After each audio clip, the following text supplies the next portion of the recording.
நீலம் நெறிந்த மணிகண்டத்து ஈசனடியார் பெருமையின எல்லா உயிரும் தொலையெடுத்து தேசமுய திருத்தொண்ட தொகைமுன் பணித்த திருவாளன் வாசமலர்மென் கழவணங்க வந்த பிறப்பை வணங்கும் தூக்குசி திருத்தொண்ட தொகைவிரி வாக்கினால் சொல்ல வல்ல பிரான் எங்கள் பாக்கிய பயனாம் பதிக்குன்றைவால் சேக்கிழாரடி சென்னி இருத்துவான் எல்லாம் வல்ல எம்பெருமான் அல்தரும் பன்னார்மொழி அமரநமர் திருநாவுடையாருடைய திருவடிகளை வணங்கி அருள்தரும் நீல் நெடுங்கண்ணியுடனவர் அருள்தரும் அண்டமுழுதுடையாருடைய திருவடி தாமர்களை மனமொழி மைகளாலை வணங்கி எம்பெருமக்கள் நாயன்மாருடைய பொன்னார் திருவடி தாமர்களை முக்கரணங்களாலை வணங்கி உரையாசிரி சிவக்கணையாவுடைய திருவடிகளை நீளன் இணைந்து அடியனுடைய ஞானாசிரிய பெருந்தகையார் விஜயமலை சொக்கலிங்கையாவுடைய திருவடிகளை மனமொழி மைகளாலை வணங்கி எழுந்தருளி இருக்கக்கூடிய அடியார் பெருமக்களுடைய திருவடிகள் எல்லாம் வணங்கி அமைகின்றேன். அன்பார்ந்த சிவனை செல்வர்களே, இன்று கடந்த வகுப்புகளில் நம்ம பன்னிரு திருமுறைகள் எப்படி நமக்கு வந்தது, அதே மாதிரி நம்முடைய பெரிய புராணமும் நமக்கு எப்படி வந்தது அப்படிங்கிற ஆசிரியர் வரலாறு, அதே மாதிரி புராணம் வந்த வரலாறு இதெல்லாம் சிந்தித்தோம். இன்றைக்கி தான் முதல் பாடல் நம்ம இன்றைக்கி தான் சிந்திக்க போகிறோம். இது பெரிய புராணம் எப்படி நமக்கு அப்படின்னா, அனபாய சக்கரவர்த்தி அந்த காலத்தில் 12ஆம் நூற்றாண்டில் சமண சமயத்தை சார்ந்து இருக்கிறார். அப்படி சமண சமயத்தை சார்ந்து இருக்கின்ற பொழுது பெரிய சக்கரவர்த்தி, அவர்கிட்ட போய் யாரும் முன்னாடி நின்று பேச முடியாது, அந்த அளவுக்கு ஒரு பெரிய அரசர். சோழ நாடு அப்படின்னா இப்போ இருக்கிற மாதிரி நம்ம நினைக்கிற மாதிரி சோழ நாடு அப்படிங்க. இப்போ சோழ நாடு அப்படின்னா காவிரி பாய்ந்து வளம் செய்யக்கூடிய பகுதிகள், அதாவது தஞ்சாவூர், திருவாரூர், நாகப்பட்டினம், இதெல்லாம் தான் சோழ நாடு. சிதம்பரம் பகுதி இதெல்லாம்.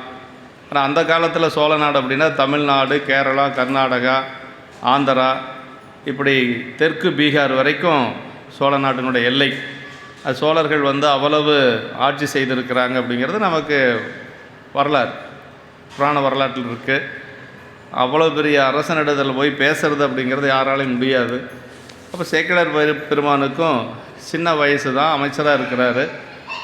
அப்புறம் அப்போ சமணத்தில் இருந்த காப்பியம் சீவக சிந்தாமணி அப்படிங்கிறது தான். அது ஒரு உலகியல் இன்பத்தை சொல்லக்கூடிய ஒரு நூல். அதில் இறைவனை பற்றியோ அல்லது நமக்கு முக்தி அடையக்கூடிய நிலையை பற்றியோ அது அதில் ஒன்றும் கிடையாது. அப்படி இருக்கிற பொழுது அரசன் அதை படிச்சுட்ருக்கிறார். அரசன் அதை படிச்சுட்ருக்கிறதுனால மக்களும் அதை தான் படிப்பாங்க. எப்படின்னா அரசன் எவ்வளியோ மக்கள் அவ்வளி, அதுதான் எப்பவும் இருக்கக்கூடியது. அப்படி இருக்கிற பொழுது சேக்கிழார் பெருமான் சின்ன வயசுலேருந்தே அவர் திருமுறைகள் எல்லாம் ஆழமாக படித்தவர். அவருக்கு எல்லா திருமுறைகளுமே அத்துப்படி. பெரிய புராணம் எழுதுறதுக்கு முன்னாடியே ஏனைய திருமுறை அத்தனையும் பயின்றவர் சேக்கிழார் பெருமான். அதனால் அவர் நேராக அரசுகிட்ட போய் சொல்கிறாரு. இப்போ அதாவது சோழ நாட்டில் சோழ சாம்ராஜ்யம் அப்படிங்கிறது மிகப்பெரிய வெற்றி சாம்ராஜ்யம். அவங்களுக்கு எங்கே போனாலும் வெற்றி. அதே மாதிரி செல்வத்துக்கோ எதுக்குமே பஞ்சம் கிடையாது. அங்கே நல்ல ஒரு வளமான ஒரு நாடு. ஆனால் வழிபாடு அப்படிங்கிறது கொஞ்சம் குறைஞ்சிருந்தது. சிவ வழிபாடு குறைஞ்சிருந்த ஒரு காலம். அப்பர் சாமிகள் சொல்கிறது மாதிரி, அதாவது பாலனாய் கழிந்த நாளும் பனிமலர் கோதைமால்தான் மேலனாய் கழிந்த நாளும் மெழிவோடு மூப்பு கோலனாய் கழிந்த நாளும் குறிக்கோள் இல்லாது கெட்டேன் அப்படிம்பார். அது மாதிரி அதாவது குழந்தையாக இருக்கிற பொழுது சரி, வாலிப பருவத்திலையும் சரி, வயசான காலத்திலையும் சரி, ஒரு குறிக்கோள் இல்லாது வாழ்ந்து விட்டேன் என்று சொல்லி அப்பர் சாமிகள் சொல்லுவது மாதிரி சோழர்களுடைய இந்த வெற்றி, செல்வம் இதெல்லாம் சேக்கிழார் பெருமானுக்கு ஒரு பொருட்டாகவே தெரியலை. அதுக்கு மேலே இன்னொன்று இருக்குது, பெருமானை வழிபாடு செய்வது, இதுதான் உண்மையான ஒரு செல்வம் அப்படிங்கிறத உணர்ந்திருந்தார். நேராக அரசர்கிட்ட போய் சொன்னார், இது நீங்கள் படிக்கக்கூடிய இந்த சீவக சிந்தாமணி இதெல்லாம் இம்மை பயன். இம்மைன்னா இந்த காலத்தில், இப்போ இந்த பிறப்பில் இப்போவும் பயன் கிடைக்காது. அதே மாதிரி மறுமை என்று சொல்லக்கூடிய முக்திக்கும் ஆகாது. இது ஒன்றுக்குமே ஆகாது நீங்கள் படிக்கிறது அப்படின்னு சொல்லி தைரியமாக சொல்கிறார். அப்படி சொல்கிற உடனே அரசர் என்ன செய்கிறார் அப்படின்னா இம்மைக்கும் மறுமைக்கும் பயன் தரக்கூடிய படிப்பு என்ன, அந்த கதை என்ன, நீங்களே சொல்லுங்கள். இதெல்லாம் அவகதை அப்படின்றார் அவர். அப்படின்னா இம்மை மறுமை பயன் கொடுக்கக்கூடிய சிவகதை எதுன்னு நீங்களே சொல்லுங்கள் அப்படின்னு சொல்லி சேக்கிழார் பெருமானை கேட்கிற பொழுது தான் அப்போ தான் அவர் சொல்கிறார், ஆரூர் பெருமானுடைய திருவருட்கருணையினால் ஆரூர் பெருமான் அடியெடுத்து கொடுக்க தில்லைவாழ் அந்தர்ந்தம் அடியார்க்கும் அடியேன் என்று நம்முடைய சுந்தரமூர்த்தி சாமிகள் பாடிய திருத்தொண்ட தொகை முதல் நூல். அதில் 63 நாயன்மார்கள், 9 தொகையடியார்கள் என்று சொல்லி 72 அடியார்களை பற்றி சொல்லப்பட்டிருக்கிறது. அது ஒரு என்ன சொல்கிறதுன்னா ஒரு கேட்லாக் மாதிரி, சூத்திரம் மாதிரி இருக்கும் இல்லையா? ஒவ்வொரு நாயன்மாரை பற்றி ஒரு வரியில் இருக்கும். திருநின்ற செம்மையே செம்மையா கொண்ட திருநாவுக்கரை எந்த நடிகார்க்கு முடியும், அவ்வளோதான் இருக்கும். வம்பராவரி வேண்டும் மணம்நார மலரும் மதுமலனற்கொன்றையான் அடியல்லால் பேனா எம்பிரான் சம்பந்தன் அடியார்க்கு முடியன். இப்படி ஒவ்வொரு வரி தான் இருக்கும். ஒரு சிலது ஒரு வரி இருக்கும், ஒரு சிலது 2 வரி இருக்குது. அது மாதிரி அது ஒரு நூல். அதை கொஞ்சம் விரித்து பொல்லா பிள்ளையாருடைய அருள் பெற்ற நம்பியாண்டார் நம்பிகள் திரு நாரையூர், போன வாரம் அதெல்லாம் நம்ம சிந்தித்தோம். அந்த திரு நாரையூர் என்று சொல்லக்கூடிய பதியில் பொல்லா பிள்ளையாருடைய அருள் பெற்ற ஒரு 7 வயது பிராமண குழந்தை, அவர் தான் நம்பியாண்டார் நம்பிகள் என்று சொல்லி, அந்த குழந்தை அந்த பெருமானுடைய திருவருள் பெற்று பாடியது தான் திருத்தொண்டர் திரு அந்தாதி. திருத்தொண்டர் திரு அந்தாதி அப்படின்னா ஒரு பாட்டு இருக்கும். அந்த ஒவ்வொரு நாயன்மாரை பற்றி ஒரு பாடல், ஏதோ ஒரு சில நாயன்மாரை மட்டும் 2 பாடல் பாடியிருப்பார். அந்த ஒரே பாட்டில் அவங்க எந்த ஊரை சார்ந்தவர்கள், எந்த குலத்தை சார்ந்தவர்கள், அவங்க என்ன தொண்டு செஞ்சாங்க, இப்படிங்கிறது எல்லாமே அந்த ஒரே பாட்டில் வந்துடும். இதை வைத்து கொண்டு தான் இந்த 2 நூல் தான் ஆதாரம். நமக்கு பெரிய புராணத்துக்கு ஆதாரம் என்ன அப்படின்னா, முதல் நூல் என்று சொல்லக்கூடிய திருத்தொண்டர் தொகை சுந்தரர் பாடியது, அப்புறம் திருத்தொண்டர் திரு அந்தாதி நம்பியாண்டார் நம்பிகள் பாடியது. இது 2 நூல் தான் ஆதாரமாக வைத்து, அடிப்படையாக வைத்து பேசப்படுவது. அப்போ அரசர்கிட்ட சொல்கிறார், இந்த 2 நூல் தான் நம்ம. அப்போ பெரிய புராணம் கிடையாது. அவர் இனிமேல் பாடினா தான் பெரிய புராணம், அது வரைக்கும் பெரிய புராணம் இல்லை. இந்த 2 நூல் தான் இம்மை மறுமை பயனை கொடுக்கும். அதில் 63 நாயன்மார்களை பற்றி பாடியிருக்கிறாங்க. அந்த 63 நாயன்மார்கள் 9 தொகையடியார்கள் தான் குறிக்கோளோடு வாழ்ந்தவர்கள். அதாவது தன்னுடைய வாழ்க்கை முழுக்க இறைவனுக்கு தொண்டு செய்தவர்கள், அப்புறம் அடியார்களுக்கு தொண்டு செய்தவர்கள், இறைவனுக்கும் அடியார்களுக்கும் தொண்டு செய்தவர்கள், இப்படியெல்லாம் வகைப்படுத்தி பாடப்பட்டிருக்கிறது என்று சொல்ல சேக்கிழார் பெருமானுக்கு இதெல்லாம் சொல்கிறார் அரசர்கிட்ட. இதையெல்லாம் கேட்டு அனபாய சக்கரவர்த்தி என்ன சொல்கிறாருன்னா, அப்படின்னா அவங்களுடைய வரலாற்றை நீங்களே விரித்து சொல்லுங்கள் அப்படின்னு சொல்லி ஒரு வாய்ப்பு கொடுக்குறார். அப்படி சொன்ன உடனேயே அவர் உடனே சொல்லிடலை, எனக்கு அடியாருடைய பெருமைகள் எல்லாம் எப்படி சாமி தெரியும். நேராக சிதம்பரம் போகிறார். சிதம்பரத்தில் இருக்கக்கூடிய கூத்த பெருமானை வழிபாடு செய்கிறார். வழிபாடு செஞ்சு, பெருமானே நான் அடியார்களுடைய பெருமைகளை எல்லாம் பாட சொல்கிறாங்க, எனக்கு அப்படியெல்லாம் ஒன்றும் பெரிய அளவுக்கு தெரியாது, நீங்கள் தான் எனக்கு உள்நின்று உணர்த்தணும்னு சொல்லி அவர் அங்கே நிற்கிற பொழுது அப்படியே பெருமான் எல்லாரும் அப்போ இருக்கிறாங்க. அப்படி எல்லாரும் கேட்கிற மாதிரி ஒரு ஓசை, அதுதான் உலகலாம் என்று சொல்லி வான்நிழல் கூறிய அப்படின்னு சொல்லுவாங்க. வானத்திலிருந்து ஒரு ஓசை வந்தது. அது கூத்த பெருமானுடைய திருவருளால் வந்தது. உலகலாம் என்று சொல்லி பெருமான் அடி எடுத்து கொடுக்கிறார். அதுதான் இன்றைக்கி நாம் சிந்திக்க போகிறோம். அதாவது இறைவன் 3 இடத்துல அடி எடுத்து கொடுக்கிறார்.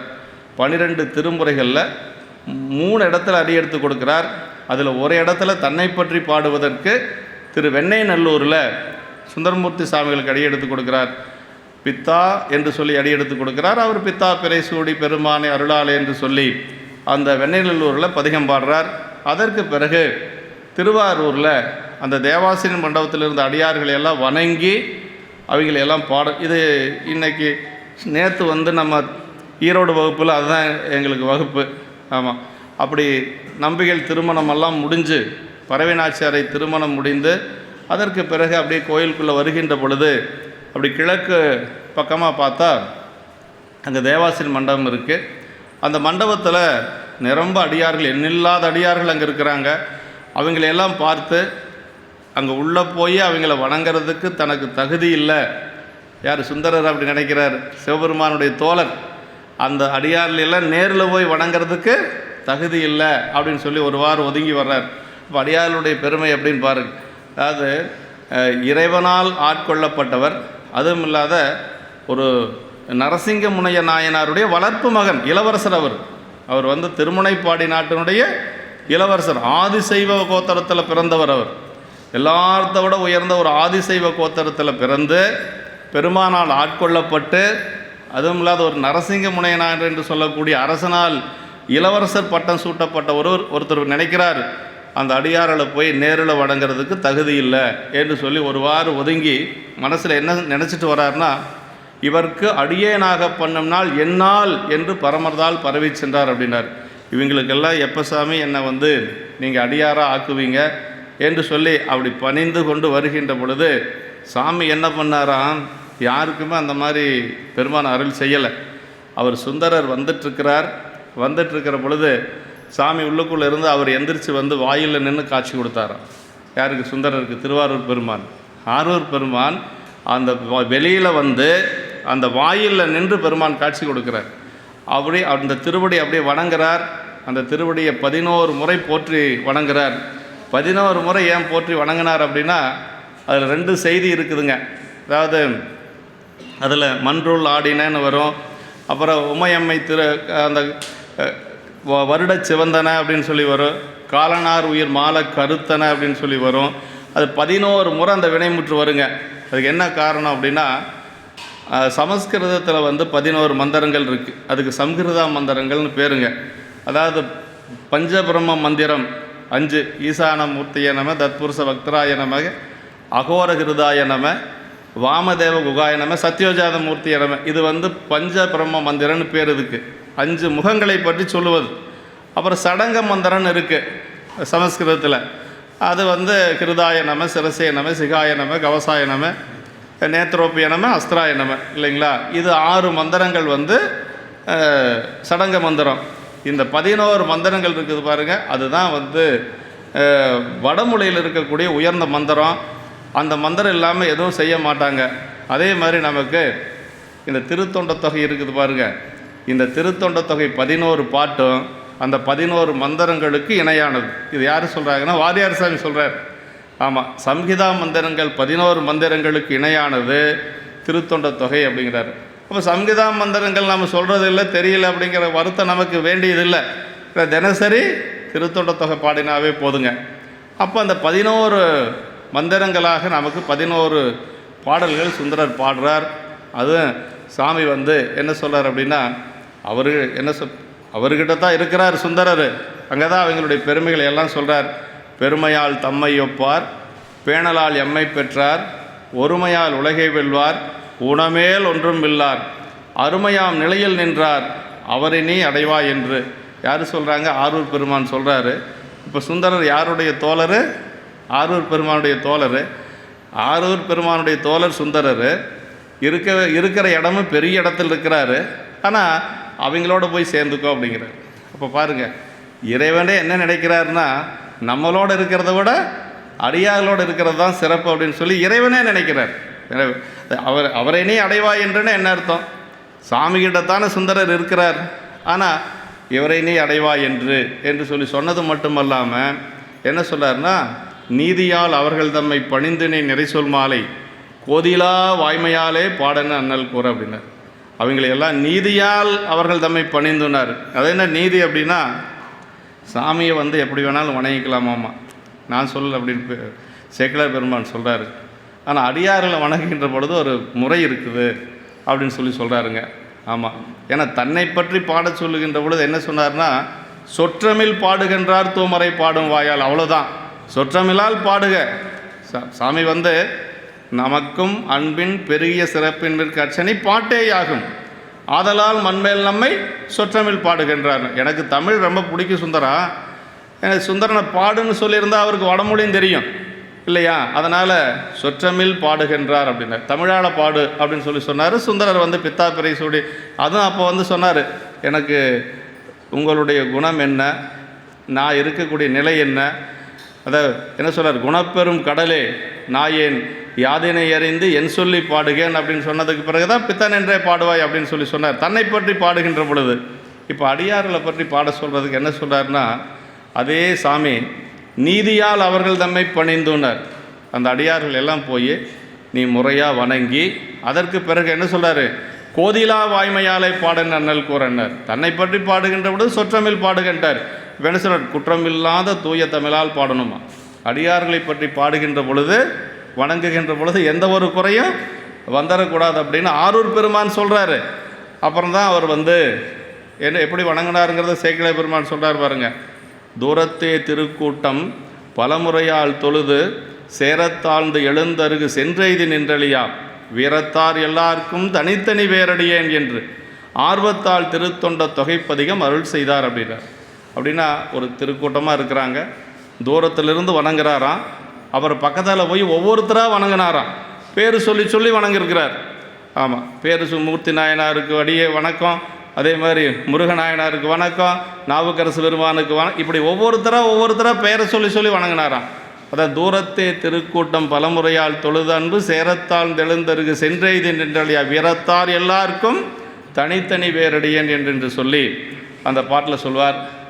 அப்படி அதற்கு பிறகு சாமிகிட்ட என்ன சொல்கிறாருன்னா, சாமி, இந்த அடியாருடைய பெருமைகள் எல்லாம் எனக்கு என்ன தெரியும், யாதினை அறிந்து என் சொல்லி பாடுகேன், பாடும் பரிசு எனக்கு அருள வேண்டும் சொல்லி அங்கே சொன்ன மாதிரியே தான் இங்கேயும் சொல்கிறார். அப்போ தான் இறைவனே தில்லைவாழ் அந்தர்தம் அடியார்க்கும் அடியேன் அப்படின்னு சொல்லி அடியெடுத்து கொடுக்குறாருங்க. தொல்லைமாள் வரைவையந்த தூயாள்தன் திருப்பாகன் அள்ளல் தீர்ந்து உலகுய்ய மறையடைத்த திருவாக்கால் தில்லைவாழ் அந்தர்தம் அடியார்க்கும் அடியேன் என்று எல்லையில் வன்புகழாரை எடுத்து செய்ப்பா மொழி என்றார் என்று சொல்லி, அப்போ தான் அங்கே சுந்தரர் ஆரூர் பெருமான் அடியெடுத்து கொடுக்க அங்கே பித்தா பிறைசூடின்னு அடியெடுத்து கொடுத்தார். இங்கே தில்லைவாழ் அந்தனர்தம் அடியார்க்கும் அடியேன், அவரே சொல்லார், சாமியே அடியார்க்கும் அடியேன். நம்ம தில்லைவாழ் அந்தனர்களுக்கு மட்டுமல்ல, அங்கே இருக்கக்கூடிய அடியார்களுக்கும் அடியேன் என்று சொல்லி அந்த திருத்தொண்ட தொகையில் பேசப்பட்ட முதல் அடியார்கள் தில்லைவாழ் அந்தனர்கள் தான். அது ஒரு பெருமை இல்லைங்களா? அந்த தில்லைவாழ் அந்தனர் புராணத்தில் தான் என்ன சொல்கிறாருன்னா, இந்த திருத்தொண்ட தொகையை பற்றி சொல்லுகின்ற பொழுது சொல்கிற தென்தமிழ் பயனாயுள்ள திருத்தொண்ட தொகை அப்படிம்பாரு. எத்தனையோ பெருமை இருந்தாலும் தமிழுக்கே ஒரு பெருமை என்னென்னா இந்த திருத்தொண்ட தொகை இருக்கிறது தான் என்று சொல்லி சேக்கிழார் பெருமான் அந்த புராணத்தில் சொல்கிறார், தில்லைவாழ் அந்தனர் புராணத்தில் சொல்கிறார். இப்படி அவ்வளவு பெருமையுடைய அந்த திருத்தொண்ட தொகை விரிச்சு தான் இப்போ நமக்கு சேக்கிழார் பெருமான் அங்கே பாட போகிறார். ஆமாம், அந்த ஆயிரங்கால் மண்டபத்தில் எல்லாரும் கேட்குற மாதிரி பெருமான் உலகளாம் அப்படின்னு அடியெடுத்து கொடுத்தார். அதை முதலாக வைத்து கொண்டு அவர் புராணம் பாடியிருக்கிறார். இந்த பெரிய புராணம் நமக்கு எப்படி அப்படின்னா, ஒரு சில செய்திகள் 2 காண்டங்க இது, அதாவது 2 காண்டமாக பிரிக்கிறாங்க. நாவுக்கரசர் புராணத்தை வரைக்கும் ஒரு காண்டம், இன்னொன்று 2வது காண்டம் ஞானசம்பந்த பெருமானுடைய சருக்கத்திலிருந்து 2வது காண்டம். மொத்தம் 13 சருக்கம். 13 சருக்கம்னா நம்ம திருத்தொண்ட தொகையில் 11 வருது இல்லைங்களா? 11 தில்லைவாழ் அந்தனர் சருக்கம், இலைமலிந்த சருக்கம், மும்மையால் உலகாண்ட சருக்கம், திருநின்ற சருக்கம், வம்பரா வரிவண்டு சருக்கம், வார்கொண்ட வனமுலையால் சருக்கம், அதே மாதிரி பொய்யடிமை சருக்கம், கரைகண்ட கலரடிய சருக்கம், அப்புறம் கடல் சூழ்ந்த உலகலாம் சருக்கம், பத்தராய் பணிவார் சருக்கம், மன்னியசி சருக்கம். இதில் 11 சருக்கம் வந்துடுதா? அதற்கு முன்னாடி திருமலை சருக்கம் ஒன்று, இப்போ நம்ம பேச போகிறது திருமலை சருக்கம். அதற்கடுத்து வெள்ளானை சருக்கம். சுந்தரர் கைலாயம் போகிறது, வெள்ளை யானையில் கைலாயம். இந்த 2ஐயும் சேர்த்துனா அந்த 11 திருத்தொண்ட தொகையோடு சேர்த்து இந்த 2ஐயும் சேர்த்து 13 சருக்கமாக வைத்து போற்றக்கூடியது. இந்த இறைவனுக்கு தொண்டு செய்தலையுடைய அடியார்களது வரலாறும் பண்பும் விரித்து சொல்லக்கூடியது என்று சொல்லி, அதாவது இதனுடைய பெயர் இந்த பெரிய புராணம் அப்படிங்கிறது இடையில வந்தவங்க வச்ச பேர் தான் பெரிய புராணங்க. அப்போ இந்த நூலினுடைய பெயர் என்ன அப்படின்னா திருத்தொன்று புராணம் அப்படிங்கிறத நூலினுடைய பெயர். இப்போ பெரிய புராணம் சொல்கிறோமே அப்படின்னா பாடல் எண்ணிக்கையினால் பெரிய புராணம் கிடையாதுங்க. இது பாடல் மொத்தம் 4286 பாட்டு தான். ஆனால் கந்த புராணத்தில் எவ்வளோ பாட்டுன்னா 10,200 பாட்டுக்கு மேலே இருக்குது. அதே மாதிரி கம்பராமாயணத்தில் 10,000க்கு மேலே பாட்டு இருக்குது. ஆனால் இதை மட்டும் ஏன் அப்படி சொல்லணும் அப்படின்னா, செயற்கரிய செய்வர் பெரியர், சிறிய செயற்கரிய செய்கலாதார். யாராலும் செய்ய முடியாத செயல்களை நம்முடைய நாயன்மார்கள் தான் செய்து காட்டினாங்க. நம்ம வேறு யாராலும் செய்ய முடியாது. அப்படி செயற்கரிய செய்கையை செய்ததுனால தான் பெரியவர்கள் அப்படின்னு அவங்களுக்கு பேருங்க. பெரியவர்னு எங்காவது புராணத்தில் வருதான்னா முதல் புராணம் திருநீலகண்ட நாயனாருடைய புராணங்க, அதுலேயே பெரியவர்னு வருதுங்க.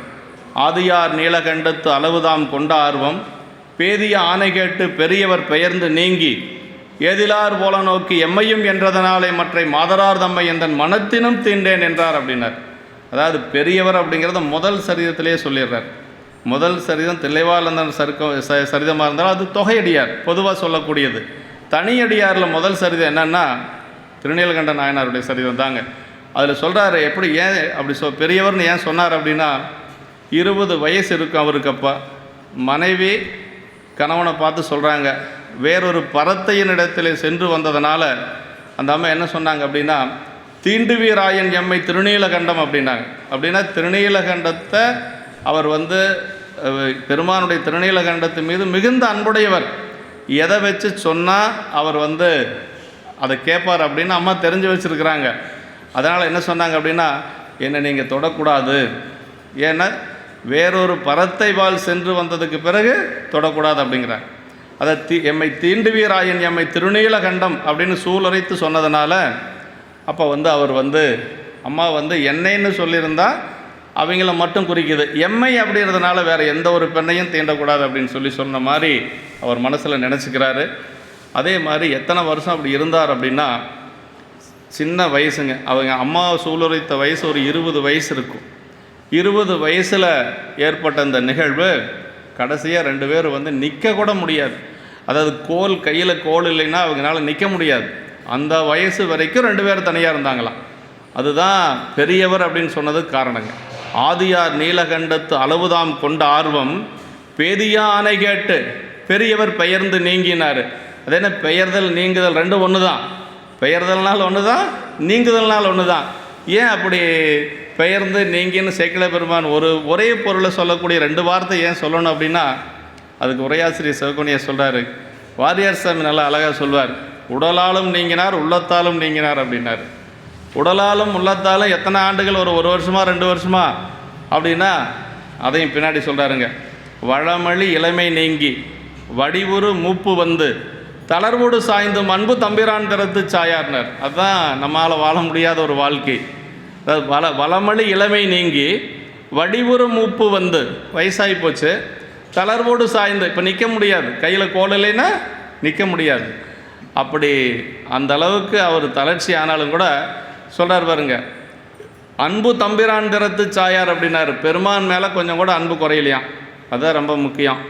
அப்படி 2 பேர் வாழ்ந்திருந்ததுனால தான் அது எப்படி வாழ்ந்தாங்க அப்படின்னா, அடிக்கடி அதை சண்டை கிண்டை போட்டுட்டு வாழ்ந்தாங்களா, இந்த ஒரு சம்பவம் நடந்தது தான். கணவன் மனைவிக்கு செய்ய வேண்டியதே செஞ்சாங்களாம், அதே மாதிரி மனைவி கணவனுக்கு செய்ய வேண்டியதே செஞ்சாங்களாம். அதான் ரொம்ப முக்கியங்க. இப்போ நம்ம எத்தனையோ வீடுகள் அந்த மாதிரி பிரச்சனைகள் இருக்கும், ஆனால் அதெல்லாம் எப்படி இருக்குது அப்படிங்கிறது நமக்கு தெரியும். ஆனால் அவங்க எப்படி வாழ்ந்தாங்க அப்படிங்கிறத சேக்கிழ பெருமான் நமக்கு முதல் சரீரத்திலேயே சொல்கிறாருங்க.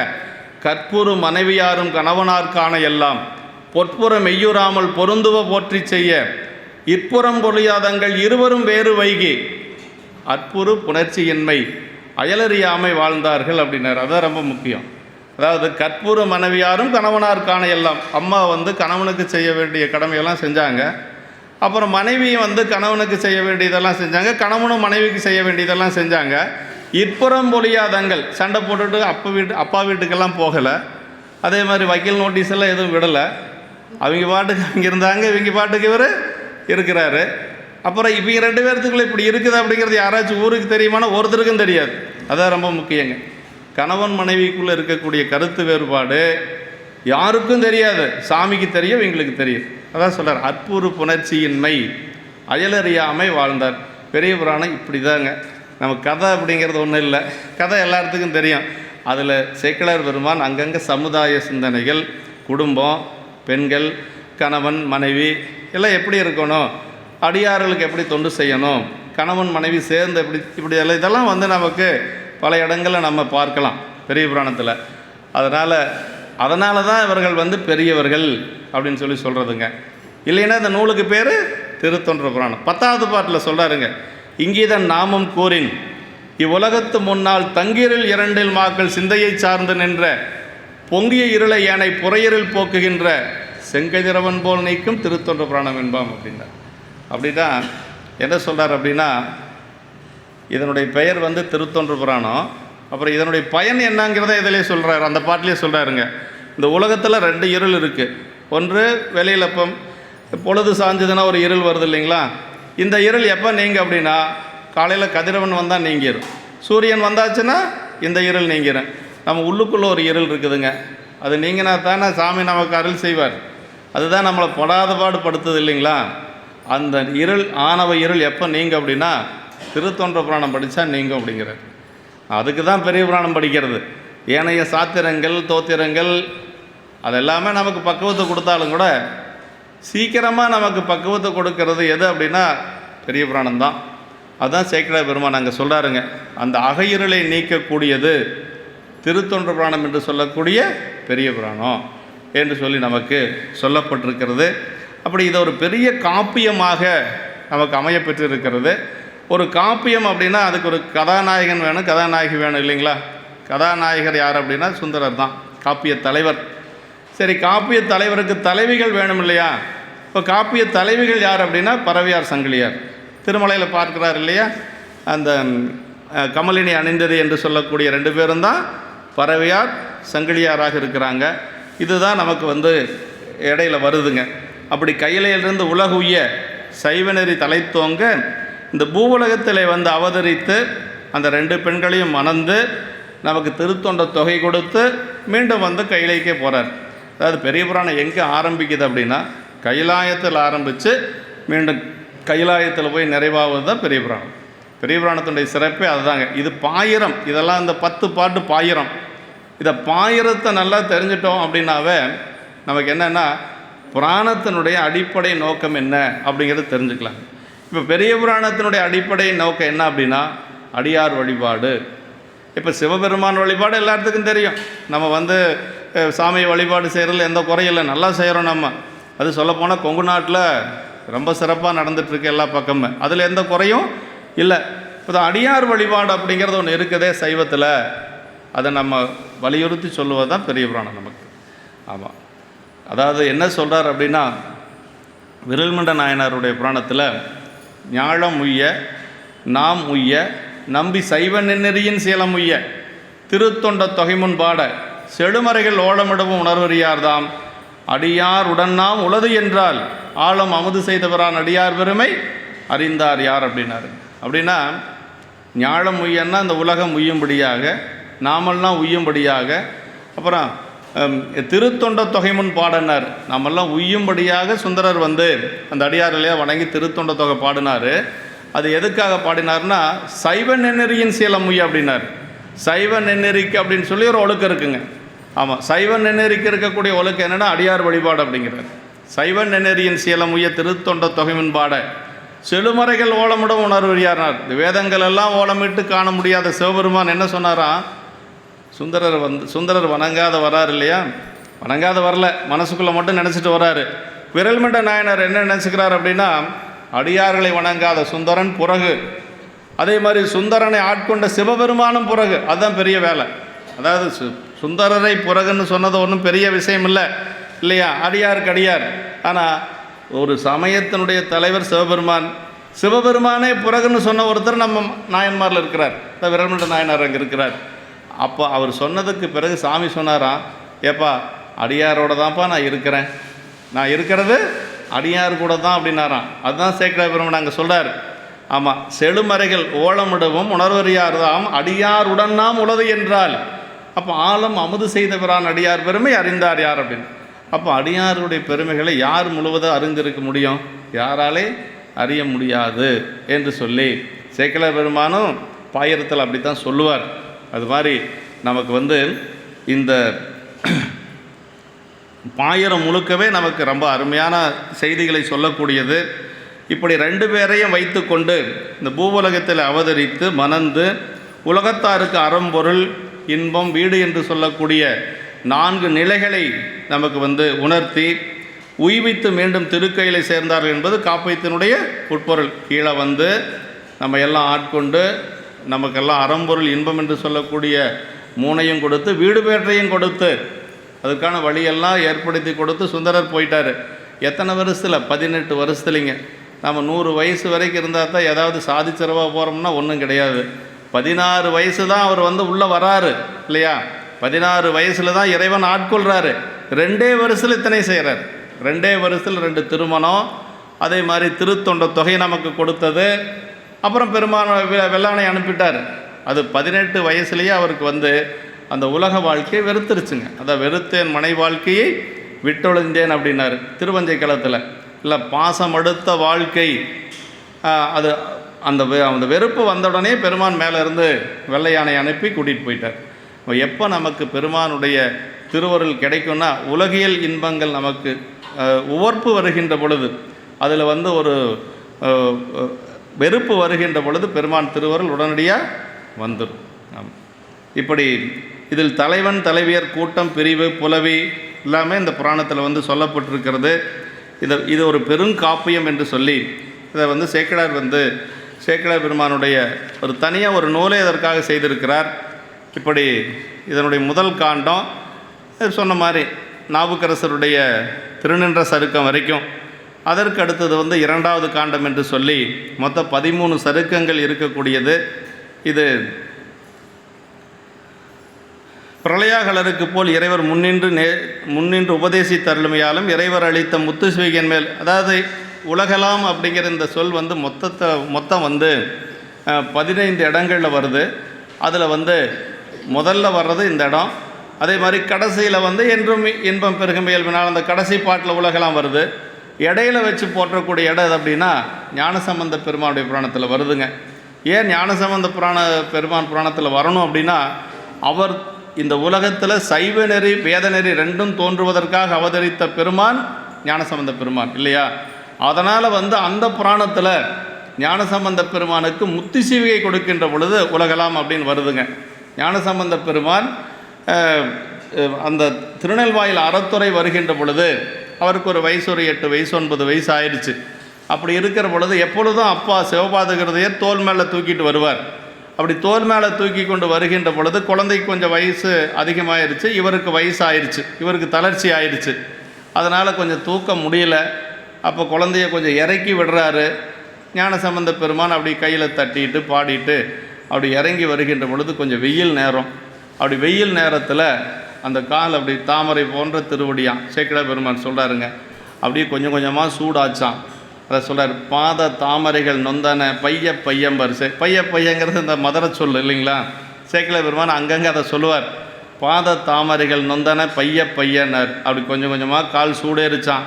அப்படி சூடு ஏறின உடனே சூரியன் என்ன பண்ணானா, குழந்தைக்கு பாத நோகுன்னு சொல்லி வேகமாக போய் மலையில் மறைஞ்சிட்டானா. சேக்கிழார் பெருமான் அதையெல்லாம் சொல்கிறார். வெய்ய கதிரோன் சென்று வீழ்கடல் வீழ்ந்தனன், கடலில் போய் விழுந்துட்டானா சூரியன். அப்புறம் அந்த அன்னைக்கே பெருமான் என்ன செஞ்சாராம், இதுக்கு மேலே ஞானசம்பந்த பெருமானை நடக்க விடக்கூடாதுன்னு சொல்லி அங்கே அந்த திருநெல்வாயில் அறத்துறையில் இருந்த அந்த சிவாச்சாரிய பெருமக்கள்கிட்ட போய் நாளைக்கு ஞானசம்பந்தனுக்கு முத்து சிவிகை கொடுக்கணும் என்று சொல்லி அப்படியெல்லாம் முத்து சிவிகை எல்லாம் அவங்க அலங்காரம் செய்து அப்படியே முன்னாடி கோயிலுக்கு முன்னாடி வச்சுருக்கிறாங்க. ஞானசம்பந்த பெருமான் அதில் ஏறிக்கலாம். எடுக்கிறதுக்கெல்லாம் ஆட்கள் இருக்கிறாங்க, அடியார்கள் இருக்கிறாங்க. அவர் என்ன பண்ணார் அப்படின்னா, அந்த சிவிகையை பார்த்தார், வணங்கினார், பெருமானுடைய திருவருளாக கருதினார். அந்த சிவிகை அப்படியே வலம் வந்தார். வலம் 5 எழுத்தை சொல்லி மேலே ஏறினாராம். சேக்கிழார் பெருமான் சொல்கிறார். அங்கே ஒரு உலகலாம் சொல்கிறாருங்க. சோதி முத்தின் சிவிகை சூழ்ந்து வந்து பார் மீது தாழ்ந்து சோதிமுத்தின் சிவிகை சூழ்ந்து வந்துவார் மீது தாழ்ந்து வெந்நீற்றொளி போற்றி நின்று ஆதியார் அருளாதலின் 5 எழுத்து ஓதி ஏறினார் உய்ய உலகலாம் அப்படின்னார். அந்த முத்து சிவிகை அவருக்கு எப்படி தெரிஞ்சது அப்படின்னா, ஒரு திருநீற்று ஒளி போல் தெரிஞ்சுதான். அப்புறம் இறைவனுடைய திருவருளாக தெரிஞ்சுதான். அதனால் அப்படி வளமாக வந்தாராம். 5 எழுத்தை சொல்லி மேலே ஏறினாராம் சேக்கிழார் பெருமான். அந்த இடத்துல ஒரு உலகலாம் சொல்கிறார். இப்படி 3 இடங்கள் முக்கியமான இடங்களாக சொல்லுவது. அப்புறம் அதுபோக நிறைய இடங்களில் மொத்தம் 15 இடங்களில் உலகலாம் சொல்லப்பட்டிருக்குது. இப்படி இதனுடைய முதல் பாட்டு தான் நம்ம இப்போ சிந்திக்க போகிறோங்க. இந்த முதல் பாட்டு முழுக்க சைவ சித்தாந்தங்க. சைவ சித்தாந்தம் பெருமானுடைய தடத்த நிலை, சொரூப நிலை எல்லாமே சொல்லியிருக்கிறார். முதல் பாடல்லையே எல்லாம் சொல்லியிருக்கிறார். அதாவது இந்த ஒரு பாட்டு தான் இறைவனை பற்றி வரக்கூடியது. அப்புறம் எல்லாம் அடியார்களை பற்றி, அடியார் சிறப்புகளை பற்றி பின்னாடி வரும் இல்லைங்களா? அதாவது இந்த பாடலில் மொத்தம் 63 எழுத்து இருக்கும்பாங்க. அந்த புள்ளி வச்ச எழுத்தை நீக்கிட்டா 63 எழுத்து இருக்குது. 63 நாயன்மார்களுக்கு 63, புள்ளி வச்ச எழுத்தை சேர்த்துனா 72 எழுத்து இருக்கும். இது இயற்கையாக அமைஞ்சதுங்க. சேக்கிழார் பெருமான் அப்படி எண்ணி வச்செல்லாம் பாடலை. மொத்தம் 72 எழுத்து இதில் இருக்கும் அப்படின்னு சொல்லி பெரியவங்க சொல்லுவாங்க. இதெல்லாம் பெருமானுடைய திருவருளால் அமைய பெற்றது. முதல் பாட்டு நம்ம சிந்திச்சுக்கலாம். இது நடராஜ பெருமானுடைய கூத்தப்பெருமானுடைய ஒரு துதியாக வைத்து பாடியது. உலகெல்லாம் உணர்ந்து ஓதற்கரியவன் நிலவுலாவிய நீர்மலி வேணியன் அலகில் சோதியன் அம்பலத்து ஆடுவான் மலர் சிலம்படி வாழ்த்தி வணங்குவாம் தான் இறைவன் உலகெல்லாம் எடுத்து கொடுக்குறாரு. அதற்கு பிறகு சேக்கிழார் பெருமான் பாடுறாருங்க. உலகெல்லாம் உணர்ந்து ஓதற்கரியவன் அப்படின்னா பெருமான் இறைவனுடைய தன்மை ரெண்டுங்க. அதாவது சொரூப நிலை, தடத்த நிலை என்று சொல்லுவாங்க. உலகெல்லாம் உணர்ந்து ஓதற்கரியவன் உயிர்கள் எல்லாவற்றாலும் உணர்வதற்கும் ஓதுவதற்கும் அறியவன் அப்படின்னா இறைவன் எப்படிப்பட்டவன்னா உணர்வதற்கு அறியவன், ஓதுவதற்கு அறியவன் அப்படின்னா அவனுடைய அந்த முழுமுதல் தன்மையை முழுவதும் நம்ம மனசிலே உணர முடியாது. அதே மாதிரி அவனுடைய பெருமைகளை எல்லாத்தையும் நம்ம வாயாலே சொல்ல முடியாது. அதை உணர்வதற்கரியவன், ஓதுவதற்கரியவன். சைவ சித்தாந்தத்தில் சொல்லணும்னா பசுஞான பாசங்களால் அறிய முடியாதவன் பெருமான் அப்படின்னார். பசுஞானம்னா என்ன, பாசஞானம்னா என்னென்னா ஆன்ம அறிவை கொண்டு, நம்முடைய அறிவை கொண்டு பெருமானை அறிய முடியாது. அப்போ எப்படி அறியறது? வாதவரடிகள் சொல்கிறார் இல்லைங்களா, அவன் அருளாலே அவன் தாள் வணங்கி. அப்போ பெருமானுடைய திருவருளை அறியணும் அப்படின்னா நிறைய படித்தோன்னா போதுமா? நிறைய பிஎஸ்சி, எம்எஸ்சி இந்த மாதிரி எல்லாம் எம்ஃபில் எல்லாம் படிச்சுட்டு வந்தால் அதை அறிஞ்சு கொள்ள முடியுமா அப்படின்னா முடியாதுங்க. அதாவது கற்றதனாலாய பயன் என்கொள் வாளறிவன் நற்றாள் தொழார் எனின் வள்ளுவ பெருமான் சொல்கிறாருங்க. கல்வி கற்றதனுடைய பயன் என்னென்னா பெருமானுடைய திருவடியை தெரிஞ்சிருக்கணும், இறைவனுடைய திருவடியை தெரிஞ்சிருக்கணும். பெருமான் திருவடியை வணங்கணும் அப்படிங்கிறார் வள்ளுவ பெருமானே. அப்போ இறைவனுடைய திருவடி எப்படி அறிய முடியும்னா உணர்வதற்கரியவன், ஓதுவதற்கரியவன் அப்படின்னு சொல்கிறாருங்க. அப்படிப்பட்ட பெருமான் நிலவுலாவிய நீர்மலி வேணியன் அப்படின்னார். அங்கனம் அறியவனாயினும் தன்னை யாவரும் எளிதில் கண்டு தரிசி துய்ய வேண்டும் என்ற கருணையினால் சிதம்பரத்தில் நின்று அப்படி ஆடிட்டுருக்கிறார்.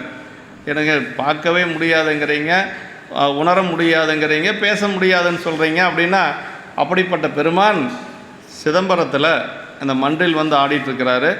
அது எதுக்காக அப்படி ஆடுறாரு அப்படின்னா நாமெல்லாம் அதை பார்த்து உய்வடைய வேண்டும் என்பதற்காக ஆடிட்டுருக்கிறார். அதான் நிலவுலாவிய நிர்மலி வேணியன் அப்படின்னு.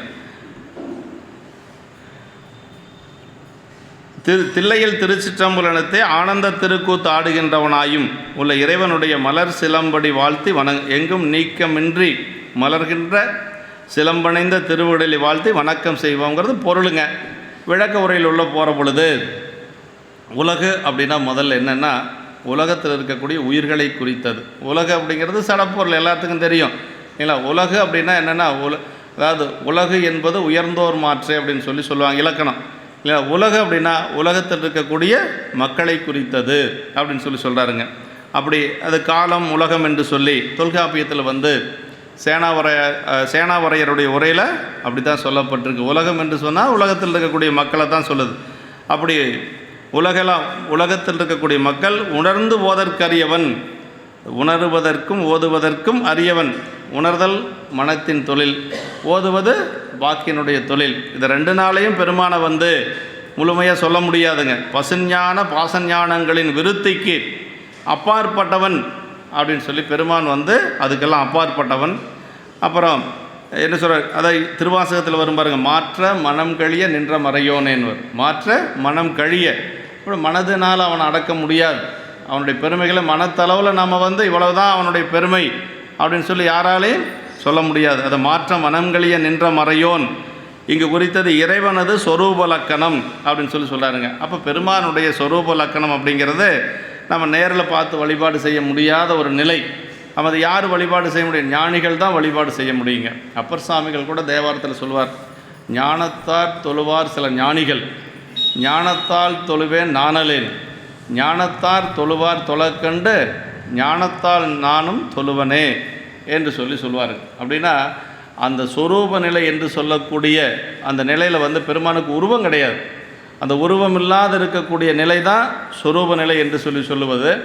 அந்த நிலையில் யார் வழிபாடு செய்ய முடியும் அப்படின்னா ஞானியர்கள் தான் வழிபாடு செய்ய முடியும். நமக்கு உருவம் வேணுங்க. நமக்கு கண்ணை மூடி உட்கார்ந்தா பெருமானுடைய அந்த திருக்காட்சி வரணும். அதுக்காக தான் நம்ம கூத்த பெருமான் வழிபாடு, இப்போ சிவலிங்க திருமேனி வழிபாடு, இதெல்லாமே அது சொரூப இலக்கணம் என்று சொல்லக்கூடியதில் வந்து இது சிவலிங்க திருமேனியும் கிடையாதுங்க.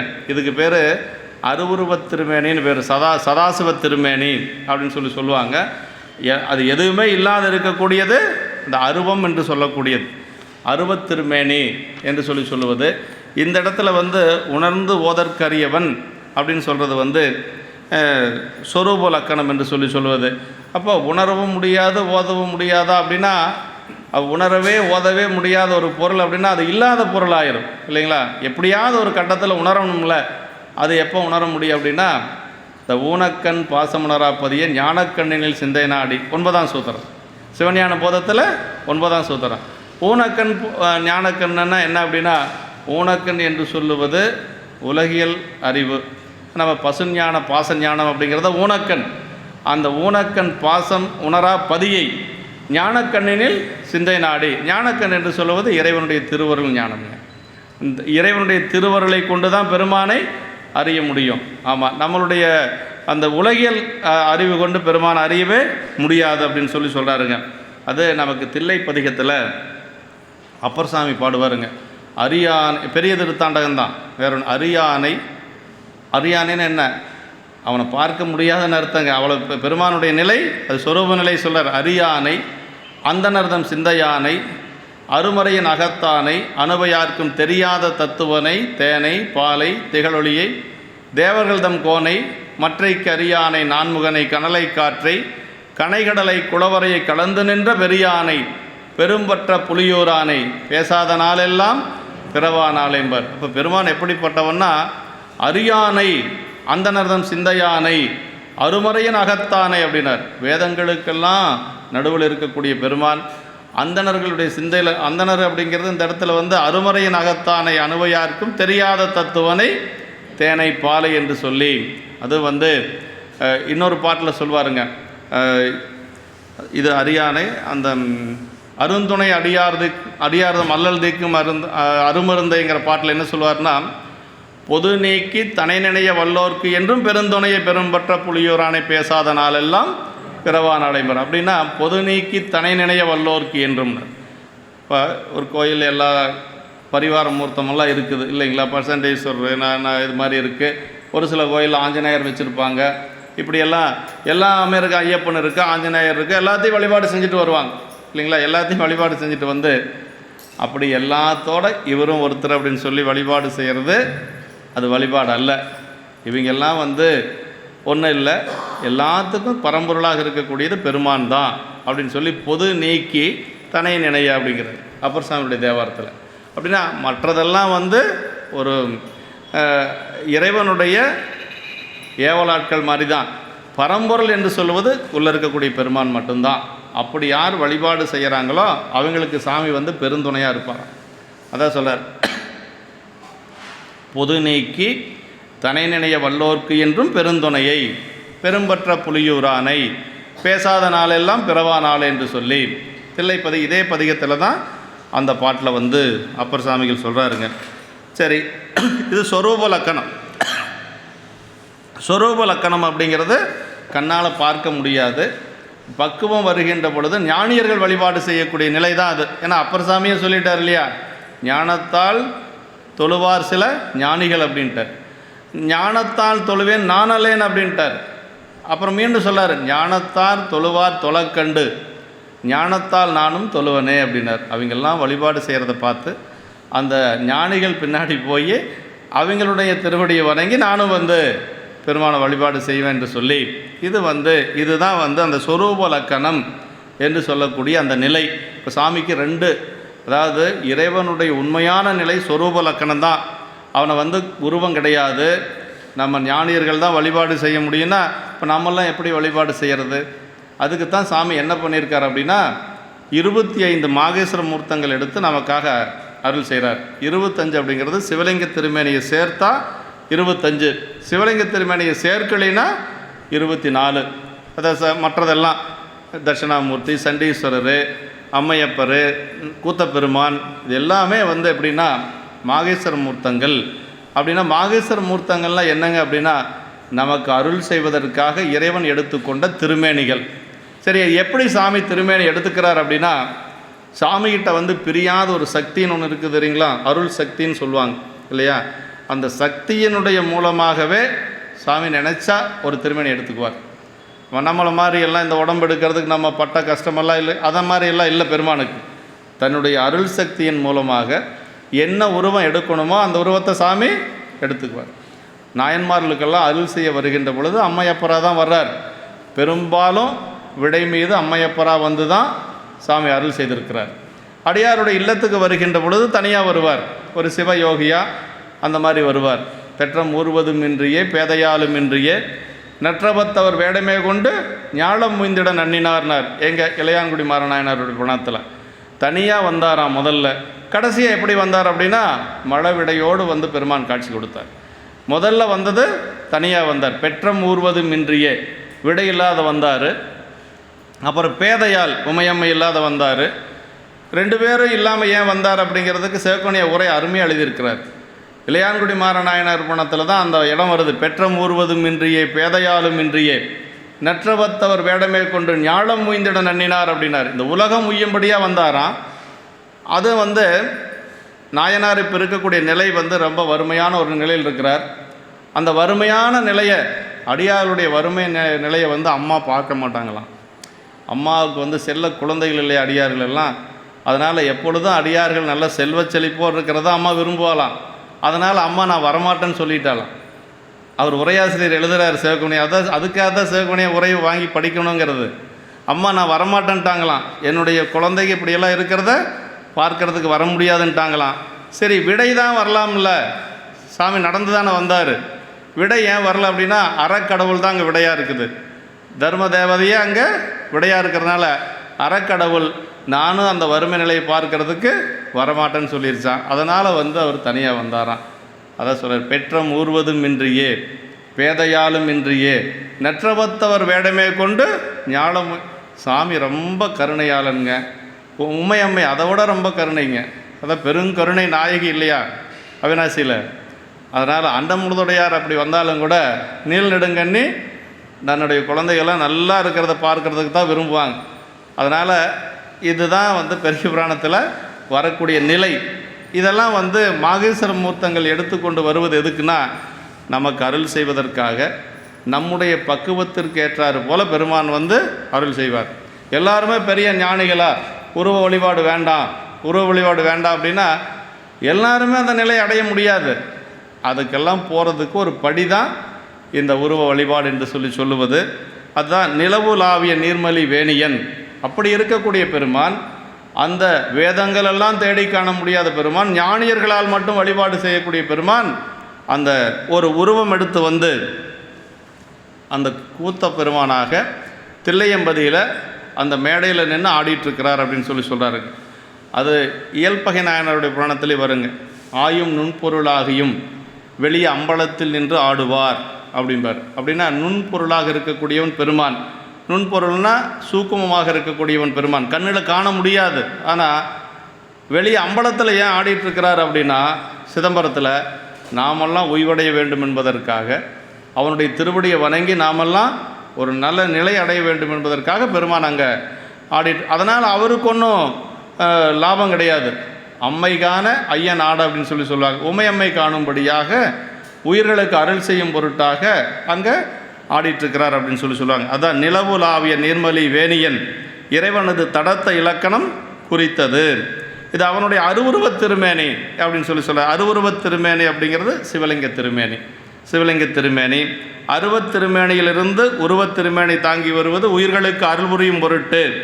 நிலவும் நீரும் சடையில் தாங்கிய வரலாறுகள் அவனது அருளை குறிப்பது. பெருமானுடைய சடையில் வந்து நிலவு இருக்குது, அதே மாதிரி கங்கை இருக்குது இல்லைங்களா.